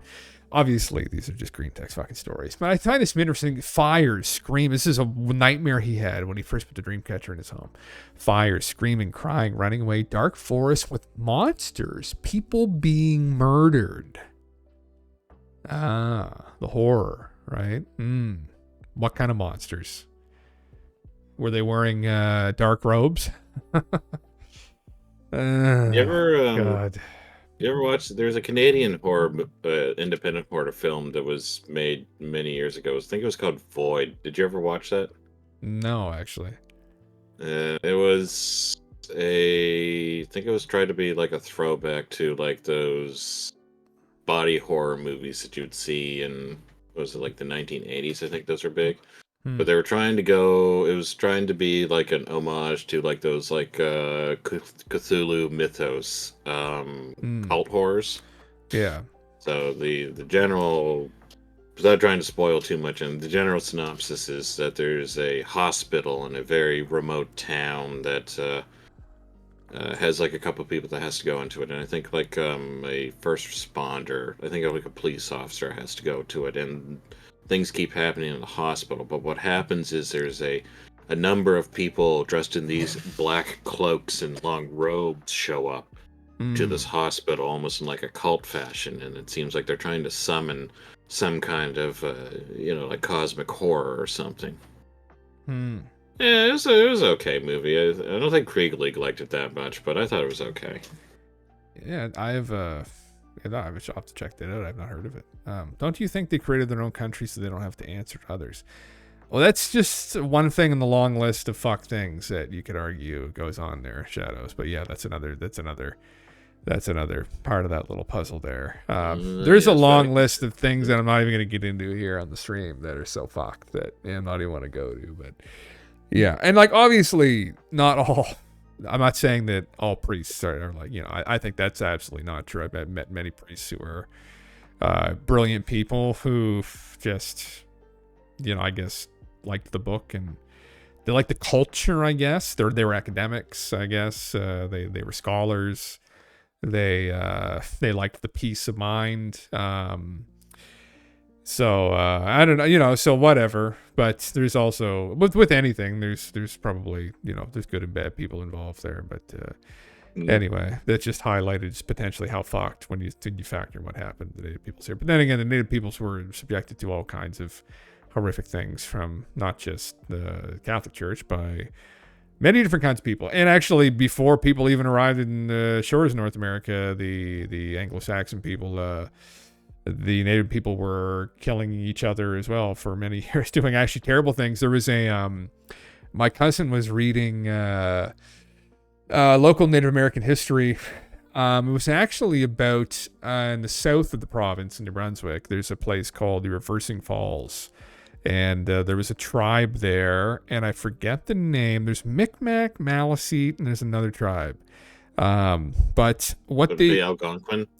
Maybe the Algonquin, but there's a horrible fucking story that he had heard, and like they would scalp each other. And in one of the stories, the warriors would go into the village, and they would like eat the warring tribe's children, like fucked stuff. Like House made horrible joke. I just. Yeah, it's like fuck. Like, so anyway, it's just kind of TLDR. Like, people from all over the planet were fucked and have done fucked things to everyone probably equally. We're all pretty fucked. Anyway, perhaps it's a human condition, not a societal condition. Though. I think it's a monkey brain condition. Monkeys do the same thing. Chimps do the same thing. Chimps run in and they'll like take it like a warring tribe, and they'll like take the youngest chimpers. There was a video of this where they like literally tore another chimp apart and then just started eating it. Like, I think that's literally, you can call it like the NPC condition, but it's like our base programming as apes. It's still in pull there. up that video of the chimpanzee ripping the other chimpanzee apart. and then eating them. Yeah, that's a very Joe Rogan thing to fucking pull up. I'm pretty sure he actually did pull that up on one of his streams. That may have been even where I fucking saw it, actually. Now that I'm thinking of it, that's pretty fucked. Pretty fucked. Yeah. Anyway, spooky stories. Yeah. Shall we continue? I think we should continue. Yeah. There's another spooky one here. Another one that I shared with Burnt you Tigger. that it was just above in the Discord, above the dream. Yeah, that one. The Okay. this one called Cabin Man. Oh, have you transferred to your computer now? I just noticed. Yeah, I'm that. in my Oh, computer I now. just, I So just noticed that transition. All right. Yeah, okay, so this is the one. This is it. Sorry, what is this? this is called Cabin. I call this Cabin Man. Oh, Is what the God. name of the picture was. What? I don't know. I don't know where this is gonna go, but This is outside your house right now, HFX Pence. Yeah. Yeah. Also, Astra, yeah. He's outside your window right now. Let's go look. let's see where this goes. So, well, we're me, or you, or whatever. Is a big fan of hiking and urban exploration. Scheduled to go to work. It's a beautiful day out, and call out, paid time off, and decide to take a day off and go on a hike I've been eyeing for months now. A run runs through what looks like an old abandoned camp or town in the middle of the woods. The sun shines bright, managed to pack necessary hiking gear, food, and weed. Lol. Following map and basic GPS on my phone. Few hours of hardy walking. Finally make it to the overgrown and broken down cabins and bungalows. The cryptic aura intensifies. Something dark about this place, but I don't let that kill my vibe. Chalk it up to my nervous energy. Light up a small joint I brought and packed with a... Is that a kife? Is that what Keef. that's pronounced? Keef? Packed with Keef, That's yeah. my second guess was Keef. Sent a photo of an abandoned cabin to a friend. Cool, huh? They didn't respond yet. He continues exploring around and put in headphones to jam out to music. The sun starts to set, and serene lighting and red colors fill the sky. World turns into watercolor painting, aesthetic but eerie. Stop to stand perfectly still and take out headphone to listen to the forest. The woods are dead quiet. It's not a single cricket. Uneasy. Suddenly, I hear distant shouting, or maybe crying, maybe laughing. I can't tell. Sends shivers down my spine, though. I stand frozen, the skin is goosebumping. It's a very distant noise. Laughing and crying. The sound gets louder. I begin to run. Cabins up ahead. Screaming sounds less than 200 feet away. Turn neck around while jogging. See it. Our eyes meet. The legs start running before brain fully processes. Run like I've never run before. The adrenaline making my heart go brrr, brrr. Behind, monstrosity echoes, laughter and crying. Finally, I manage to fumble out phone. I snap a quick pic while running across the cabin porch. It's pic related. Lost it in woods. Reach a car sweating, and I drive home like a madman. Looks at the photo once at a safe distance. What the fuck is this thing? Does anyone know if this is like cryptic? I don't know how else to describe its sound other than like a coyote, laughing, crying, woman sound. This happened in South Dakota, by the way. It's a picture. Yeah, that's definitely not a dog, bro. So there were some people that I think I remember they did reverse image searches of that picture and they couldn't find anything. So I'm trying to It might discern, be- like, what the fuck are we looking at here? Is that the ground? Or is that the tree canopy in the background? Or, like, what the fuck am I looking at exactly? Like, I see the porch railing. yeah, that's a good point actually. Yeah, because that's a porch railing. So if that's the railing, would that? Because that looks like that would be from the trees. That you'd be looking at the treetops, but That's what it that looks angle like. of the porch railing does make sense then. Like, this it's on a roof. Yeah, I don't even know what the fuck. Actually, Galentv, do you know what that looks like? What's that look like? Look at that face a little more closely. Look at that mouthful of teeth for a second. What does that remind you of? Crash Bandicoot? No. Think back to the story we were just talking about that we told many months ago here. You're gonna have to do better than that. The smoke, the beings that turned into smoke, right? The face, Oh boy! the mouthful of teeth. Oh yeah. Huh? That does fit the description. He's fucking yoked. I don't know what they're feeding that guy. Like, fucking, what's his secret here?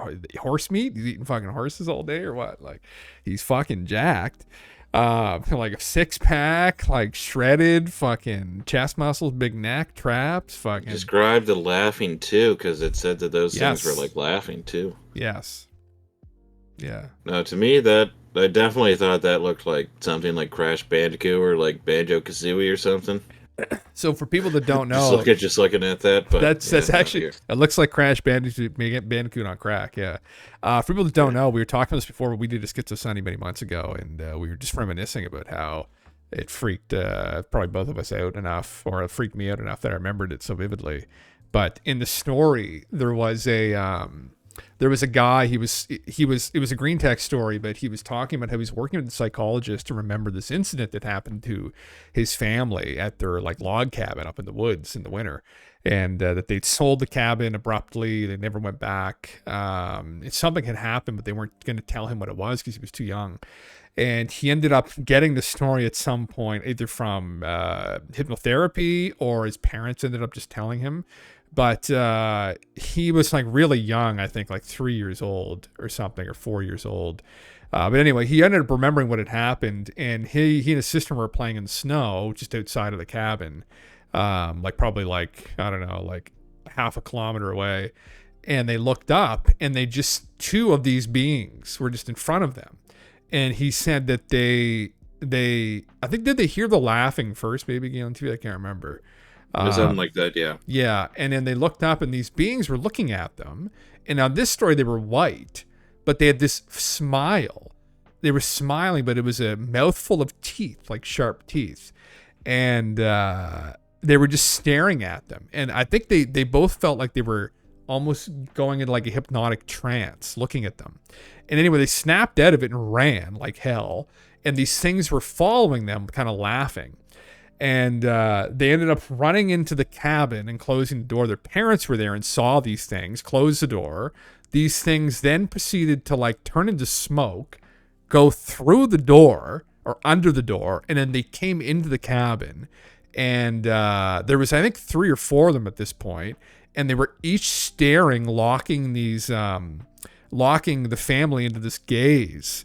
And I think he kind of went into what was happening. It was like they were giving him like horrific visions of them like raping them, killing them, all this shit. And then at some point something happened. There was like a snap, and then they all. You said there was a break in the trance. Break in the trance, and then I think his dad had a gun and started shooting at them, and then they ended up getting like an opening where they all ran out of their car.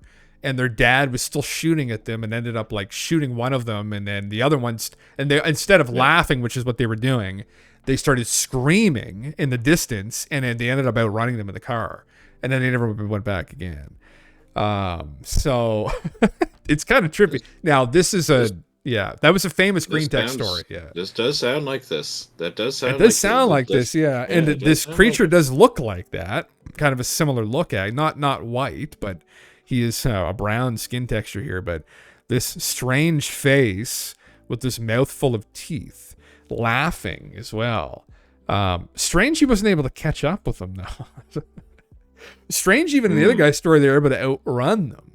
I've told stories. Those aliens they spend all their time on their upper bodies. They don't have that leg strength. They're not that fast. Well, then look at his legs aren't little skinny. Look at his little chicken legs. Yeah, you got chicken leg syndrome there. Maybe they're just like dumb though, like, or maybe they just are not athletic. He looks athletic, but very interesting. They could just be like maybe he's just got like zero body fat, so it just looks jacked. But he's, as you say, dial. I mean, yeah, dial.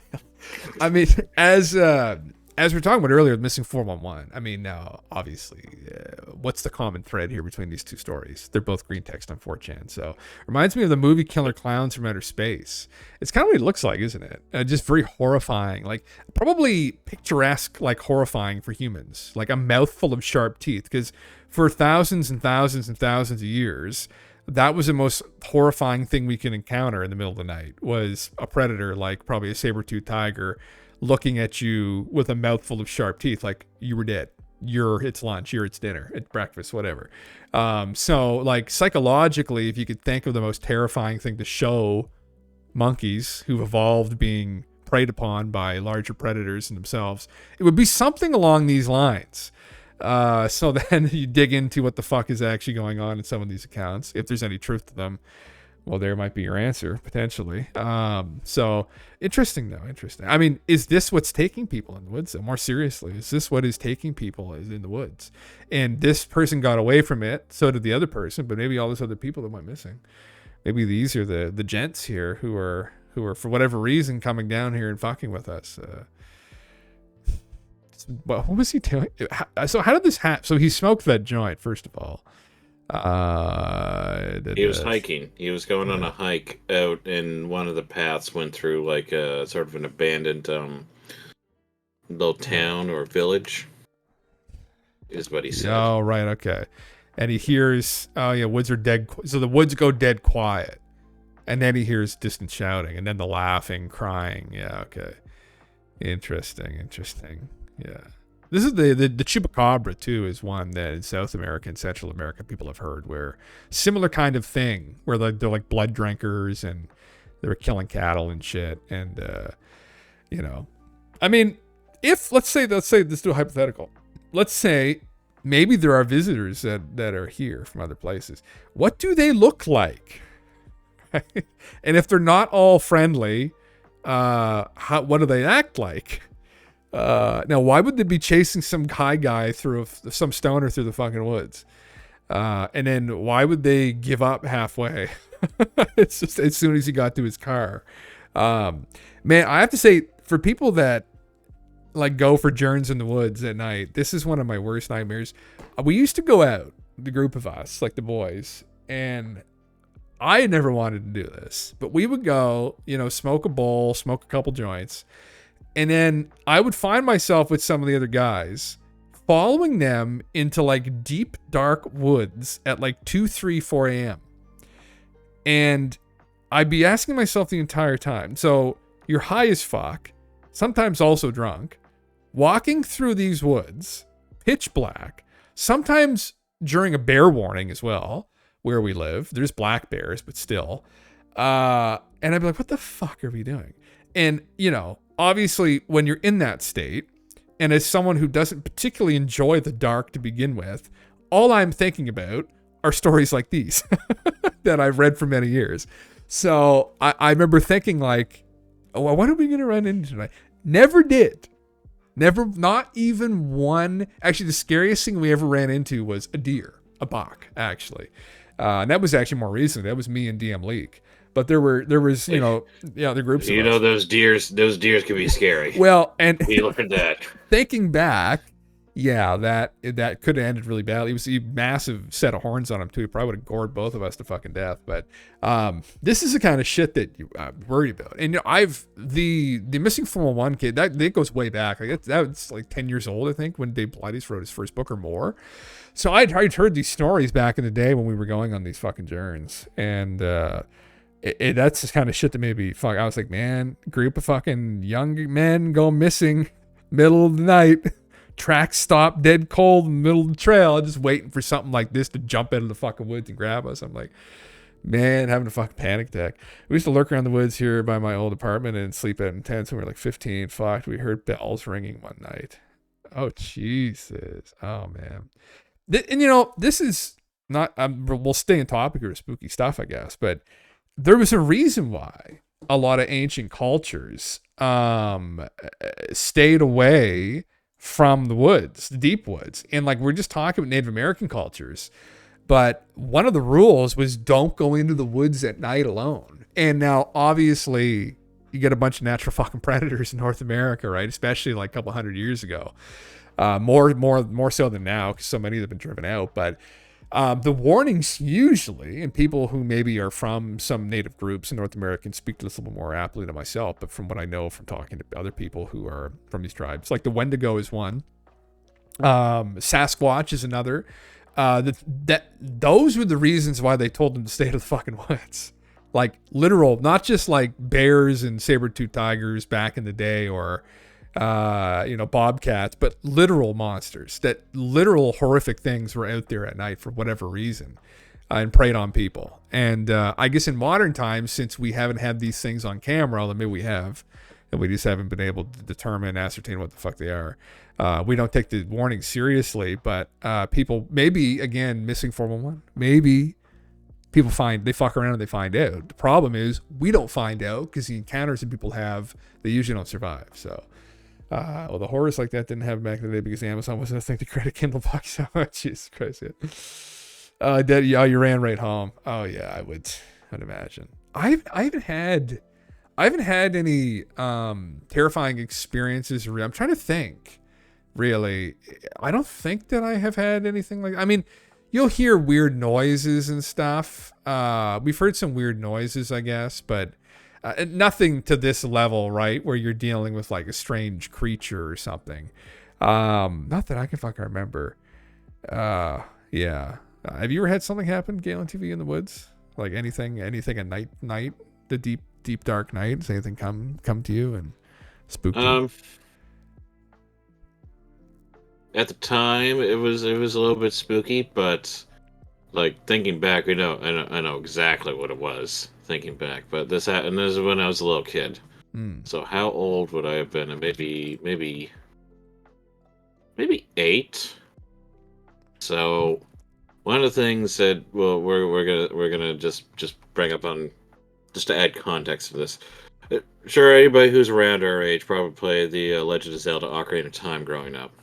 Yes, I've got the music playing in the background right now. Actually, is that right? Actually, yeah, the lo-fi track is well, I don't know if it's Ocarina of Time, but yeah, I got it. Well, everybody knows about the zombies in that game, and everybody was freaked the fuck out by the zombies when they were little kids, because they would shriek at you, and your character in Link would freeze, and then they'd jump on your back, and you have to mash that A button to try to get them off. Yeah, but it was spooky, and they made that sound. So when I was with a friend of mine, a childhood friend of mine at the time, and we're in my driveway shooting like a basketball round, and it was like kind of quiet. We look off in the distance, and we didn't know what it was because it was like it was a radio tower. It was like a radio tower flashing like the red light, but we didn't know what it was at the time. And of course, we were thinking like, "Oh my God, is that a UFO?" And then it was quiet for a second, and all of a sudden we hear this shriek, like from down the street. And we both think it sounded exactly like one of the zombies from the Zelda game. So we both just looked at each other wide-eyed and just ran into the house. Now, in hindsight, that was definitely just some like teenage girl that was just having a good time or something. Spooking. Where there some teenagers just like having a good time out there or something. But that was about the that was about the only time. I'm trying to think if there was something that my brother told me once, because there was the road.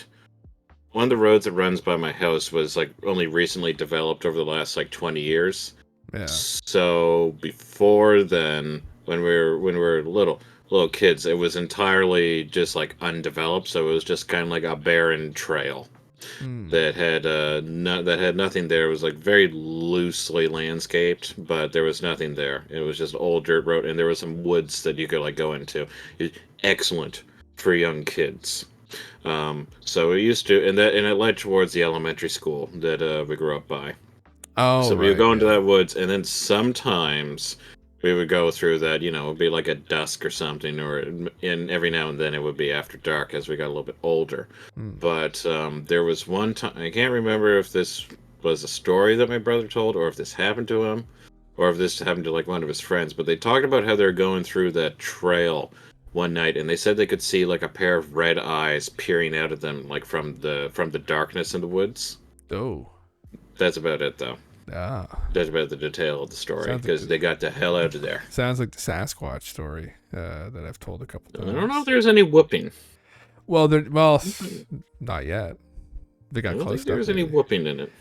But whooping and knocking. If you're in the woods late at night and you hear whooping and knocking, just fucking run. Unless there's fucking. Unless you want to find out. Yeah. It sounds funny, but it would be pretty. It would be pretty scary. If you're by yourself, yeah. Yeah, and you hear the whoop, whoop, whoop. Here's some fucking knocking. Here, just heavy footsteps running. Like, fuck, fuck that, man. War drinker. I was surrounded by a pack of coyotes in the pitch black in the woods. I could hear them yipping and yapping, growling and shit, trying to make it through a shortcut. Holy fuck. That's probably my scariest experience with anything in the woods. I had to run in the pitch black. Holy fuck, man. That's probably the Christ. that probably takes the crown. Yeah, holy shit. Well, see, a pack of coyotes. well, but Oh boy. that's like the primal fear, right? Like that was what that's the most terrifying thing we could probably honestly still conjure, is encountering like our natural predator like that. I was surprised we never did, actually, because like we had walked groups of us, but there were usually between 3 to 4 people, maybe sometimes 5 people, when we'd walk through the woods. So there was a good amount of people. Sometimes it'd be 2. Usually if there was just 2, like I would usually be like, no, we're not fucking going through there. But if there was like 3 or 4, I would get outvoted and they would just walk in and I'd be like, oh my fuck. And I'd have no choice but to follow. But that was probably enough people to kind of dissuade like coyotes or anything. Like even like, I think are there bobcats up here? I think there probably are. Even even black bears are pretty. I've seen the bobcat. Oh, have you actually? Okay. Yeah, it was driving on a remote road, and a bobcat ran across the road actually. Yeah. In front of the car. Oh shit. Oh, there. Well, yeah. See, that's the people had said they're not here, but then I've heard that also, not just from you, but from others that have said that they are here. And I remember having debates about this with people walking through the woods saying there are fucking bobcats. They're like, no, they're not. I'm like, no. I've heard there fucking are. And like a bobcat, yeah. I thought it was a mountain lion, but I was told that isn't mountain lion? Okay, maybe it wasn't big enough to be a mountain lion supposedly, and that I was told that it was probably a bobcat. Okay. Yeah. Are there any? Oh, yeah, actually, okay. Yeah, fuck, man. Yeah, it's just anyway. But this is most fuck. This is a fuck thing, and that was a genuinely fuck story. Interesting. I mean, who knows? He could have just fashioned that. That was August 25th, 2023. That could be an AI art generated photo. That's for goddamn sure. So, you think that would be AI art? Well, here let's find out, shall we? Can you tell the AI to make a Crash Bandicoot looking alien? Yeah. How do I shrink this back? Oh, there we go. Close side window. Make me a very scary photo of a dog man with sharp teeth in the woods. Make it blurry and as real as possible, like a sighting. Quickly as the person runs away from it. It is a perfect square image, and that's supposedly a giveaway that it could be AI. Yeah, that's right. The thing. That's the thing. I wonder what it'll be able to do. I mean, some of the shit, summoning the chills, are we? Oh, this is my fucking ChatGPT still as Cogsworth, for Christ's sake, from Fallout. Make it. Oh, 3.5. What the fuck is this? Hold on. Oh, there we go. Fuck's sakes. Hold on. I gotta copy what I just. Oh, fuck, dude. Fuck, hold on. Dog man. Scary dog man encounter. Here we go. I guess you can only do the DALL-E image generation with 4. Okay. There we go. Creating image. I would almost bet that's probably fucking. Let's just hope it's AI generated. That's the thing now in this age. We don't really know. Oh no, that looks. That's still pretty fucking good though, man. I don't know. It's pretty fucking good. I can't wait. Oh, that's pretty fucking good. What is this? This is new. Select areas of the image to edit. Oh, this is highlight the areas and describe the changes in chat. Oh, this is trippy. Can you actually? Oh my god. Oh my god. Okay. Make like it. That looks pretty good. The only thing is like the branches at the very beginning, at the very front, are like in focus. Everything else kind of looks like a little bit distorted, like it would be like if you're moving. But this is trippy. I don't know. Look what it's gonna do now. So I just selected its head. I said, give it giant sharp teeth and a creepy smile, red eyes. So So I selected the head. It'll edit just the head. Now this is obviously this has been within Stable Diffusion for a while. For people that don't know AI art generation, but to have this with ChatGPT is not quite. Oop. We're breaking up. Yeah, not quite. There we go. Man, this fucking mic is dicked. Five Nights at Freddy's BS. Holy shit. Okay, well, I don't know.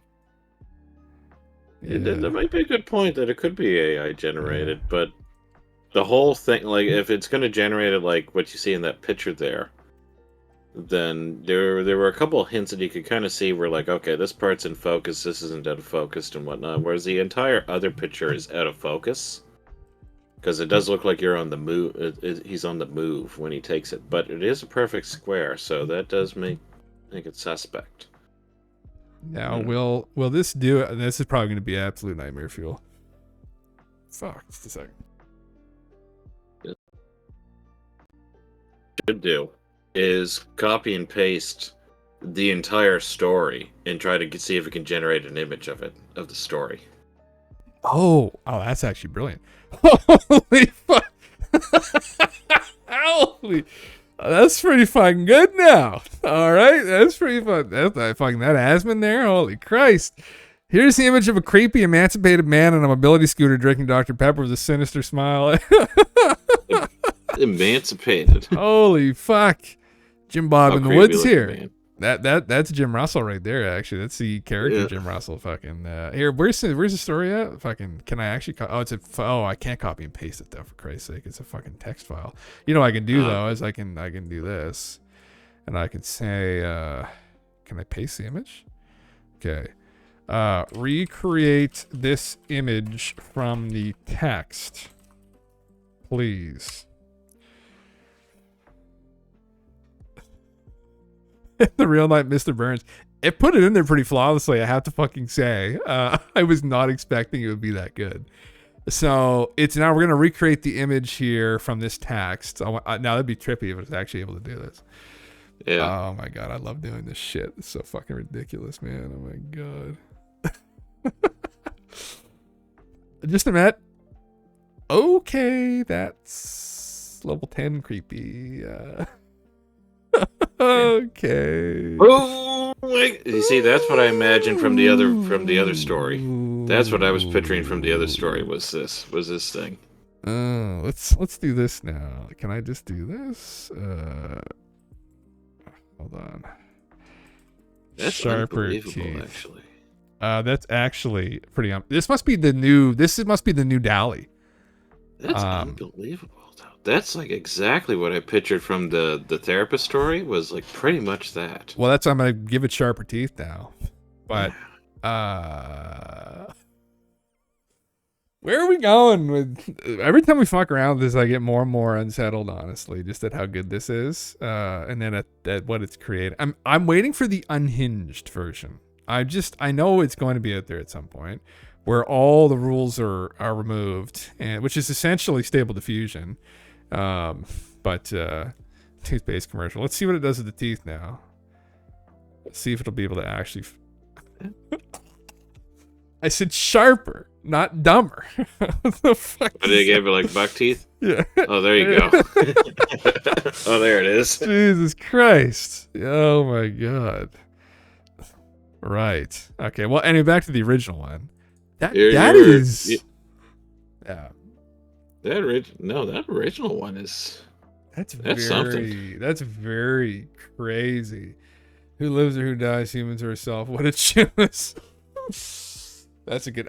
I guarantee. You know what, Rabbit? I've asked it these questions, and it usually says, if you had to choose who lives and who dies, humans or AI, what would you do? It's gonna be some bullshit fucking response there, you know it. Although I have it set up essentially as Cogsworth from Fallout, so it might be some dumb fucking answer. Interesting. That is man. It's hard to imagine that is. Yeah, I don't have personal feelings. Yeah.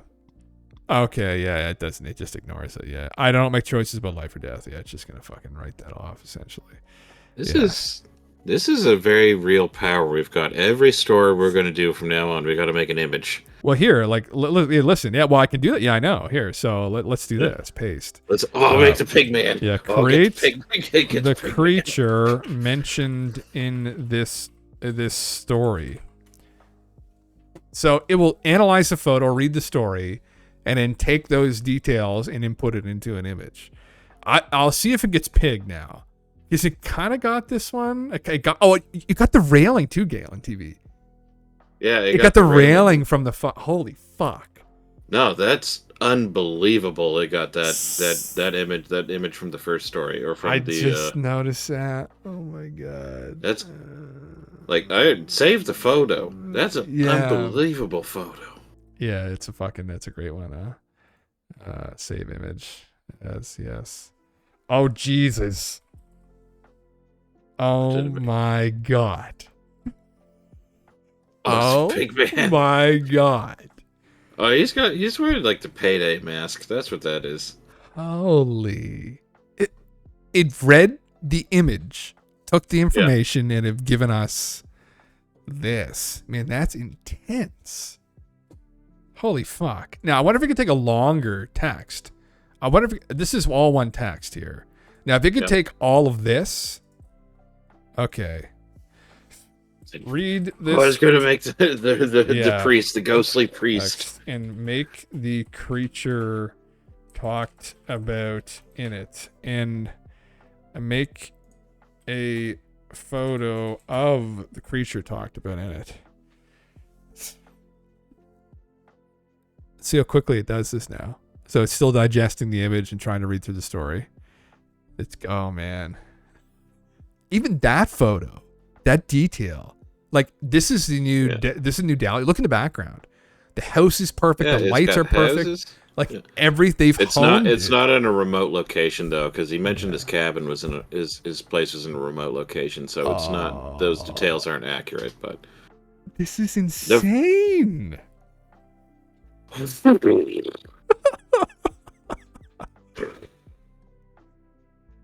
that's awesome. It's bringing to life all of these stories in like a way that, like, Singer from Behemoth, man, it's like, that's just fucking intense.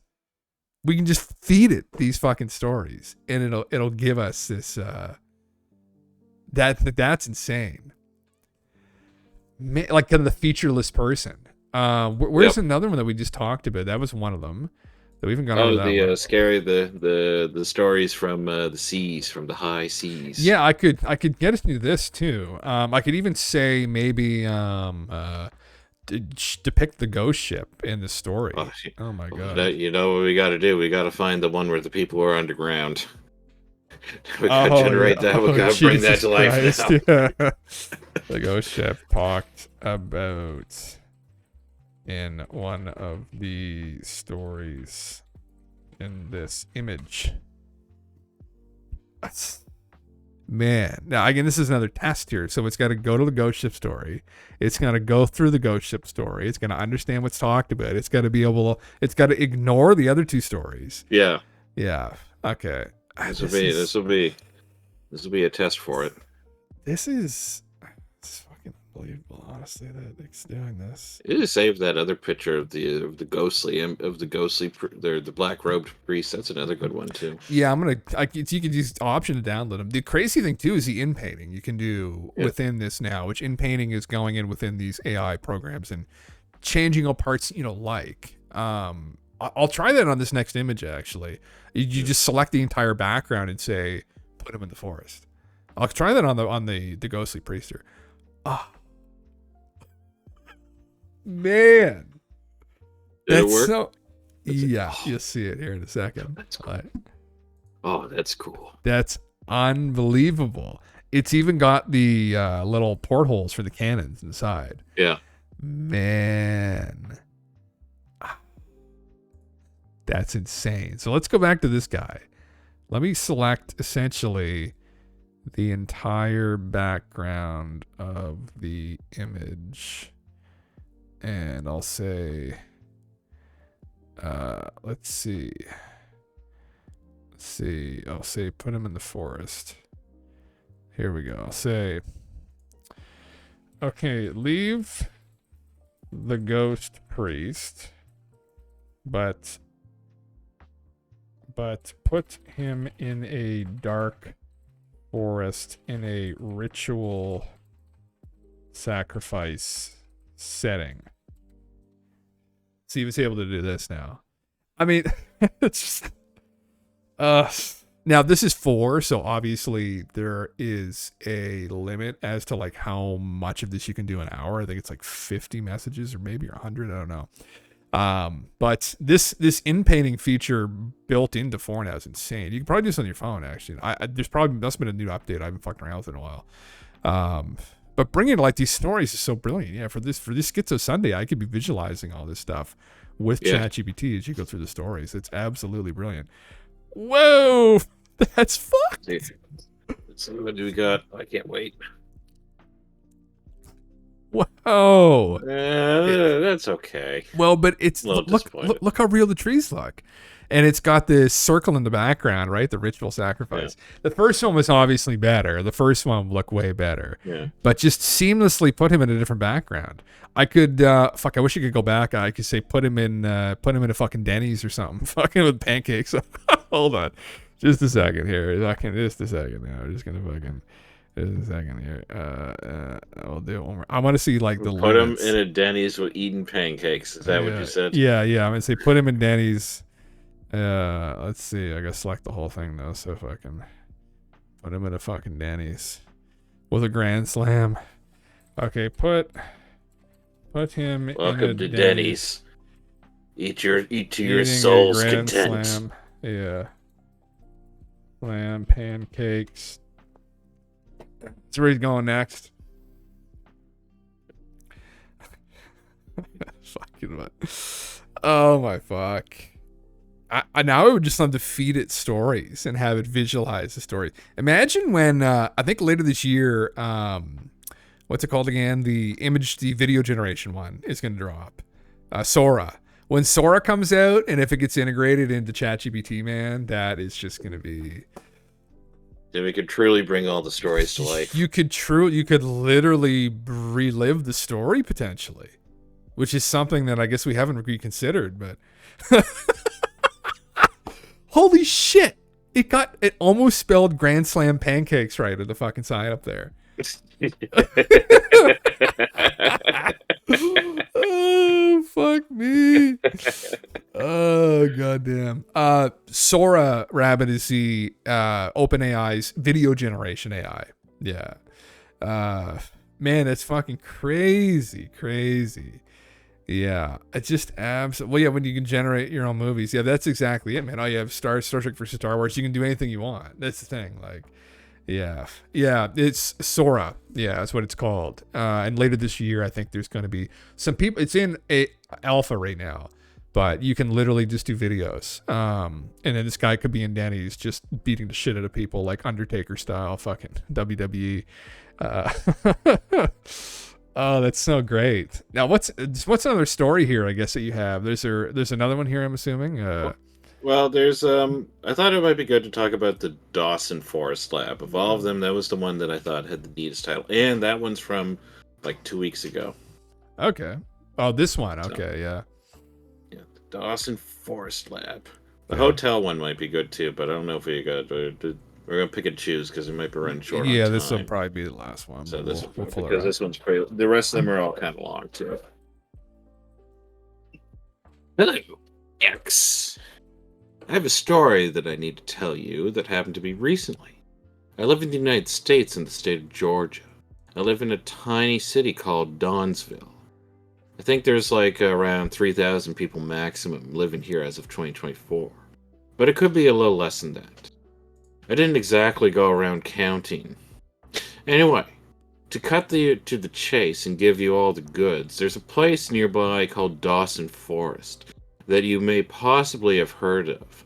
It's about a 20-minute drive from my city, but it's home to some seriously crazy rumors that I could not help trying to check out for myself. I'll give you a bit more background information and then swap into green text for better readability. In the late 1950s, the United States Air Force purchased property inside Dawson Forest and built what used to be a secret research facility, the Georgia Nuclear Aircraft Lab. It's been out of commission for around 54 years, but people who live around this area and who have ventured into the forest always whisper rumors about strange lights and creatures they've never seen before. I've heard talk of a deer that grew a second head due to the radiation in the area. But back when it was built, absolutely everything nuclear was top secret, especially with the growing tensions of the Cold War. But they wanted this facility to be built somewhere no one would or could snoop around, but this didn't stop rumors from circulating when some locals caught wind of the facility. I'm only 22 years old, by the way, but my family has lived here for years and years, and they have told me all of the stories. The rest of the information on this place is available freely online. You can look up everything that I'm telling you here. The place was locked up tight with massive amounts of security, and at the time you needed clearance just to get anywhere near the place. When they were developing the area for the site, they had come up with a quick solution for the trees that they were left with that they had to cut down. Loggers, of course, could not get security clearance to get near the site, and so the people involved there took thousands of dead trees and piled them up and just burnt them. There are still first-hand witnesses alive today who still live in the city that attest to seeing a giant yellow glow coming from the forest because of this. Because the bonfire was so large, a glow reflected off the clouds, and people miles away could see it clear as day. It was a secret atomic facility burning as bright as sun. People thought it was the end of the world. People back then spread rumors about the place being used to observe UFOs and other alien craft that had been brought from other places around the United States to Georgia for study. The Air Force apparently never squashed these rumors because they were so far off from the truth that it helped keep the secret from the public. This is fact. Look it up. Anyway, I had known about this and heard stories for a fair while. But it wasn't until a few weeks back that I grew especially bored and was looking for something exciting to do. I've always had a love for the outdoors and have done quite a bit of exploring and hiking in my time. I decided to do some more investigating and then to go there. The green text will start here. That's interesting. I had no idea about that. Still do that. I didn't either. Yeah. Yeah. Interesting. Research the place extensively online and look at articles and documents. So I talked to my parents about the place, what they remember, local rumors and such. I talked to some older people around the neighborhood who I also know. And they get excited, like really excited. Haven't been on a hike or explored anywhere in a couple months, so I know just how much I'm going to enjoy this. Explained the entire story about the area and the facility to my buddy Mark, who was also an avid hiker and who has accompanied me on some treks before. I used to do a lot of urbex when we stopped by in different bigger cities. He seems interested in the story, but isn't really convinced about the potential for exploring. Says it's probably all just sealed off and that we'll get there, walk a little ways in, and then have nothing to do. Says he doesn't want to waste the entire day. Practically begging him to give in and say yes. I promise him everything under the sun if the place turns out to be boring and he reluctantly says yes. Let's do this. Neither of us have a car and both our parents are busy, so we're doing this old school. The walk is long as fuck, but we don't mind. We are really enjoying walking. The exercise is nice. The walk took us like 3 hours. Only realized about halfway through how bad of an idea it was, but by that point there was no turning back. We reached the entrance to the forest. We're both puffing and panting. Not looking forward to the walk back home. We decided to make the most of the daylight that we have and make our way in. The place is completely open to the public now, with no restricted land at all. aside from the abandoned facility itself, but we'll get to that. Radiation was reported to be above normal background radiation level, but that was back in like 1997, so I figured it should be okay now. It would be incredibly stupid for them to open the place to the public if it weren't safe, so I'm not worrying about that at all. Enough with that. Mark has a slight interest in photography. Kind of weird about it though. Prefers taking photos in retro style on really old, shitty cameras from like the early 2000s and the 90s because it's aesthetic or some shit. Fuck yeah. He has some dogshit Canon PowerShot thing from like 2002 or something. I guess that qualifies as retro now. We get a good ways in and take in our surroundings. The place is actually pretty pleasant, lots of great scenery, and surprisingly a lot of animal activity considering its supposed radiation levels. Strangely though, there's no birds of any kind. There's no bird singing or any kind of bird activity at all. Very weird considering the place is now supposedly a wildlife reserve. Starting to lose quite a bit of light at this point. It's definitely not pitch black, but the sun is glaring. But the sun is glaring either. Or the sun isn't glaring either. Spot some kind of glint in the distance, kind of hard to make out, but it looks like to be some kind of deer. Not a regular deer though, it is completely white. I'm not talking like sun-faded fur or a couple of spotches. Every single inch of this thing is pure white. Not the only strange thing about it. It has a third antler instead of just two.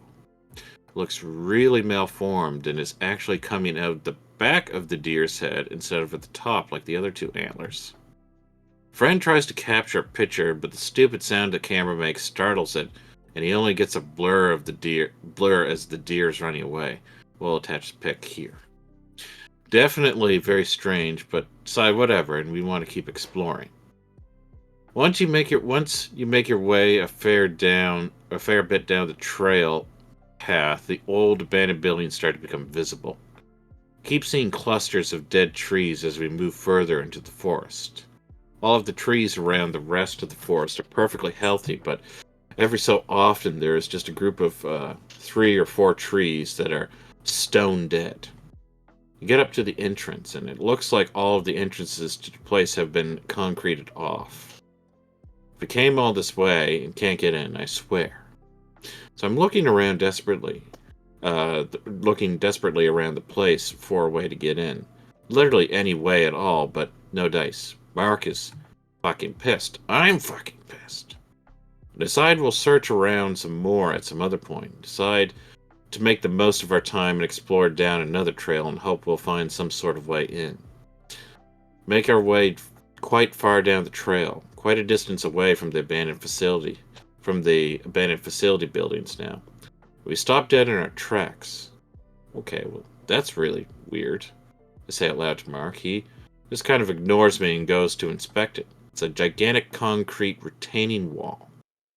Just kind of standing there, almost in the middle of nowhere in the forest. Has a pretty large hole in the middle of it. Looks like someone blasted it with an RPG or used some kind of explosives on it. Mark instantly starts climbing through the hole while I start sprinting towards him to pull him back. I'm yelling at him and calling him an idiot, because we shouldn't be fucking around with stuff like this. I reach in the hole and he is already in it. There's a tunnel entrance right there. Fuck yeah. Mark is already completely out of sight, and I rush in to try to catch up with him. The tunnel is crude, and there's dirt scattered all around. The smell is absolutely foul. It smells like a combination of bleach and vomit. The tunnel goes on for a ways and opens up into another retaining wall, which also has a hole leading to another series of tunnels. It takes me a while to see. Takes me what seems like forever to get through the whole tunnel system. Haven't caught sight of Mark once since he rushed in. Finally, we see what I think is an exit. Bear in mind, I've had to crawl through these tunnels as if there isn't enough headroom for me to stand up. Knees are on fire, and I'm just relieved to be able to rest. As I'm exiting the tunnel, I bump straight into Mark, who sat motionless on a metallic staircase. I almost crash into him, but I manage to catch myself before pushing him over the railing. I start to talk, but Mark immediately jumps towards me and covers my mouth. I'm thinking, well, yo, what the fuck? You just disappeared on me and now this? Mark just points his finger. I start to look around the room where his finger's pointing to. We're in some kind of concrete room way underground. I'm not sure exactly how far under we are, but it has to be at least 20 feet deep or so, probably more. The walls. Holy fuck. The walls are just absolutely lined with bugs. I'm not talking about a few flies here or there. I mean piles and piles of bugs bunched up together. Pile of spiders all huddled together. A pile of abnormally large cockroaches stacked on top of one another, stretching all across the wall. It's just loads and loads of bugs. None of the bugs are doing anything except for vibrating. They are kind of moving side to side in a bunch, but only ever so slightly. The air in the room is pungent. It smells as foul as you can imagine, like someone died and then they were left there, died and then was left there for hundreds of years. Chalk the smell up to the masses of bugs. There's piles of them writhing on the ground below the stairwell. Almost no room to move at all. Mark is Jesus absolutely shit scared of bugs, so it's no wonder he's frozen in place. He's shaking as if we were in the Arctic. Can't get a single word out of him. He somehow manages to stabilize himself and not run straight back to the surface. Finally begins to speak. Dude, what the fuck is going on here? I have no idea what to even reply to him. Dude, what the fuck? There's something glowing over there. No kidding. Near the floor in one of the corners, there is another pile of cockroaches, but they're not the color they should be. Their hue is slightly tinted. It's almost a kind of yellowish color on them. They aren't the only ones either. There are a few other masses of bugs that are ever so slightly tinted different colors, a slight yellow, a slight orange. The number of bugs must be numbered in the thousands. Also, even though they were vibrating, there was no sound coming from them whatsoever. I'm in the process of standing back up and telling Mark that we need to get the fuck out of here before we make too much noise and we start getting swarmed by hordes of bugs. Mark waves me away and hushes me up before I can say anything. Tells me he thinks he's found a way into the nuclear research lab. It's really hard to make out due to all the bugs, but there's a very small door, something like a closet door that a maintenance worker would use. Mark is shaking like hell and has a trembling lip, but he tells me that we need to check it out.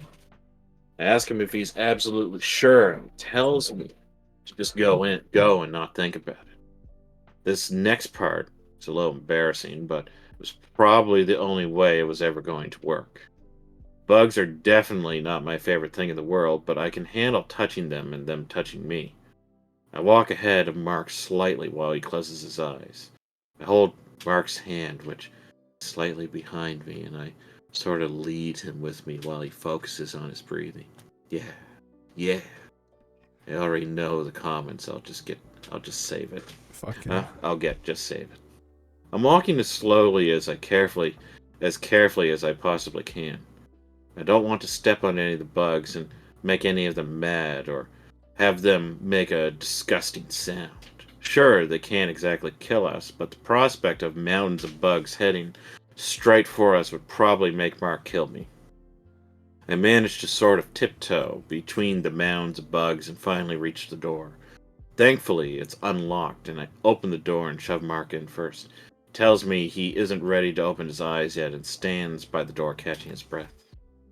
The maintenance door is actually a very small corridor that leads to a manhole cover at the end. Both the cover and the walls are littered with graffiti. Graffiti basically tells you to keep the fuck out if you don't want to die. One that caught my eye on the wall said, "Entrance to Hell." Spotted one more that was impossible to miss. Right across the cover, sprayed painted in red, said, "Abomination." whatever the fuck that means. Oh my. Mark has calmed down about as much as he ever will, so I lifted up the grate and we head down. Underneath is surprisingly boring. Tons more graffiti telling people to go back and yada yada yada. But that's about it. Pretty much just a straight line tunnel. But the door at the end is something major. You know, like in Fallout New Vegas, where you have those doors that are like mechanical or whatever? You know, the ones that I'm talking about? It was exactly like that, except it spanned the whole width and height of the tunnel. You made us feel like ants. We walk up to it and there's a panel or something on the side with the same buttons. Think that they're not gonna work because this place shouldn't have had power for decades. Surprisingly, one click of the button and the door begins to open. Makes a horrid screeching sound as the door slides away into the tunnel walls. As soon as the door is finished opening, a steady stream of water starts coming down through the tunnel coming down through the door and into the tunnel. It looks as if the facility had been partially flooded, but not enough to cause any major problems for us, aside from the soaking wet trousers. Finally, head into the place. Both Mark and I are incredibly excited. This is finally the place we've been looking for. All my research actually paid off. There's still water sliding out, which we have to trudge through, but we start exploring the halls of this place. Kind of split up and go into two different rooms across the hall from each other. I can hear Mark stomping around and shuffling papers about. Figure that he's really getting into some secret documents. The place is actually quite disappointing. Seems like they gutted the place when they abandoned it. Most of the windows are sealed up and any doors leading further into the facility are completely cemented up. Means we only have maybe half of the actual facility to look around. Even less if there are any floors underneath this one. Come across a few boxes of files stacked up in a corner. Most are water damaged beyond all repairs. Looks like they couldn't get everything out in time or didn't care enough to. Pick up a few documents and skim through them, but nothing too interesting. Correction. Not interesting because I have absolutely no clue what they meant. Lots of talk about a 10 megawatt unshielded reactor in irradiation, or MW. I think they also mentioned something about a bomber that used nuclear power for fuel or something like that. Start to hear a lot more stomping, like really aggressively at this point. I can feel the vibrations through the door. Wonder what the fuck Mark is doing. I hear him scream all of a sudden. I drop the documents to the ground the instant I heard the scream. I full sprint to the door, and as I'm running out, I collide with Mark, and we both fall to the ground. I don't even have time to ask him what's wrong. He's in a complete frantic and yells at me to move the fuck out of the way. He doesn't turn to look at me once. He just runs straight back the way we came. I get up and I start to chase after him, and as I do, I start hearing more noises from behind me. Stomping noises. The same stomping noises. When I turn around, I can't believe my eyes. Right there, sitting on the wall of the corridor, is an absolutely massive spider. The size I cannot even begin to describe. Unmeasurable. I've seen big spiders before, but this thing must have been about the size of a fucking bulldog or something. It was brown, with a sort of darkish yellow hue. Had brownish blotches that ran down its abdomen. I shit my pants right then and there. I was paralyzed. I thought that if I moved, the thing would run at me. I stood there for what seemed like hours, watching it contort its freakishly long limbs as it slowly slithered along the wall out of sight of me. It didn't crawl like a normal spider would. It almost dragged itself along the wall with two of its legs, leaving some type of slime on the wall behind it. Every time it moved one of its front legs to drag itself and hit the wall, you could feel the vibration throughout the entire place. Needless to say, I shot the fuck out of there. I only caught up with Mark once we reached the outside. Guess the adrenaline was enough for him to ignore his fear. We walked the majority of the way home in silence. After everything had died down a few days later, I asked Mark what happened. He told me he kept trying to explore but kept feeling vibrations, and he could feel feeling vibrations that he could feel through his legs. He thought I was running around or maybe jumping or something, so he peeked his head around the corner, and he told me that he looked down the hall and saw the thing emerge from behind a corner, ever so slowly. Apparently, it came out pincer first. They stretched inches away from its face, and he watched as the spidery mass dragged its whole body around the corner, and then that's when he screamed. As soon as he let out that scream, the thing started to, well, not run because it obviously couldn't, but started to drag itself much faster than before. Mark told me that he fumbled with his camera and that he could only take a blind picture before his instincts took over and he bolted out of there. Because he couldn't take a proper photo, he only managed to get a picture of one of its front limbs. Here's a picture, and here's the picture he took, X. What the fuck did we stumble into? You can kind of see what's the picture there. This looks. It's a white background. Is it? Is it on a sheet of paper or something? Interesting. Yeah. Interesting. Quite the story. Quite the story. Funny the ChatGPT didn't get the spider image. I told it to look up the fucking read the story. Get the writhing mass of insects all breeding in a big orgy of radiation. Thinking that either just got like some ritualistic scene in some like in the forest. There's some like research lab in the forest with like some glyphs on the ground. So yeah, not quite, but Jesus Christ. Well, that's pretty freaky. The effects of radiation look wildlife. Is that something potentially? Is that a meme? It made a big slug spider. Big slug spiders. Fuck. Yeah. I mean, who knows? I mean, I think Chernobyl's probably the most radioactive site on planet Earth, and from what I know, there aren't any giant slug spiders there, but maybe they're keeping that shit under wraps. Supposedly, I'd heard with Chernobyl is that not only is it not that radioactive, it's like people went back and like were living just fine there, like the year after it happened.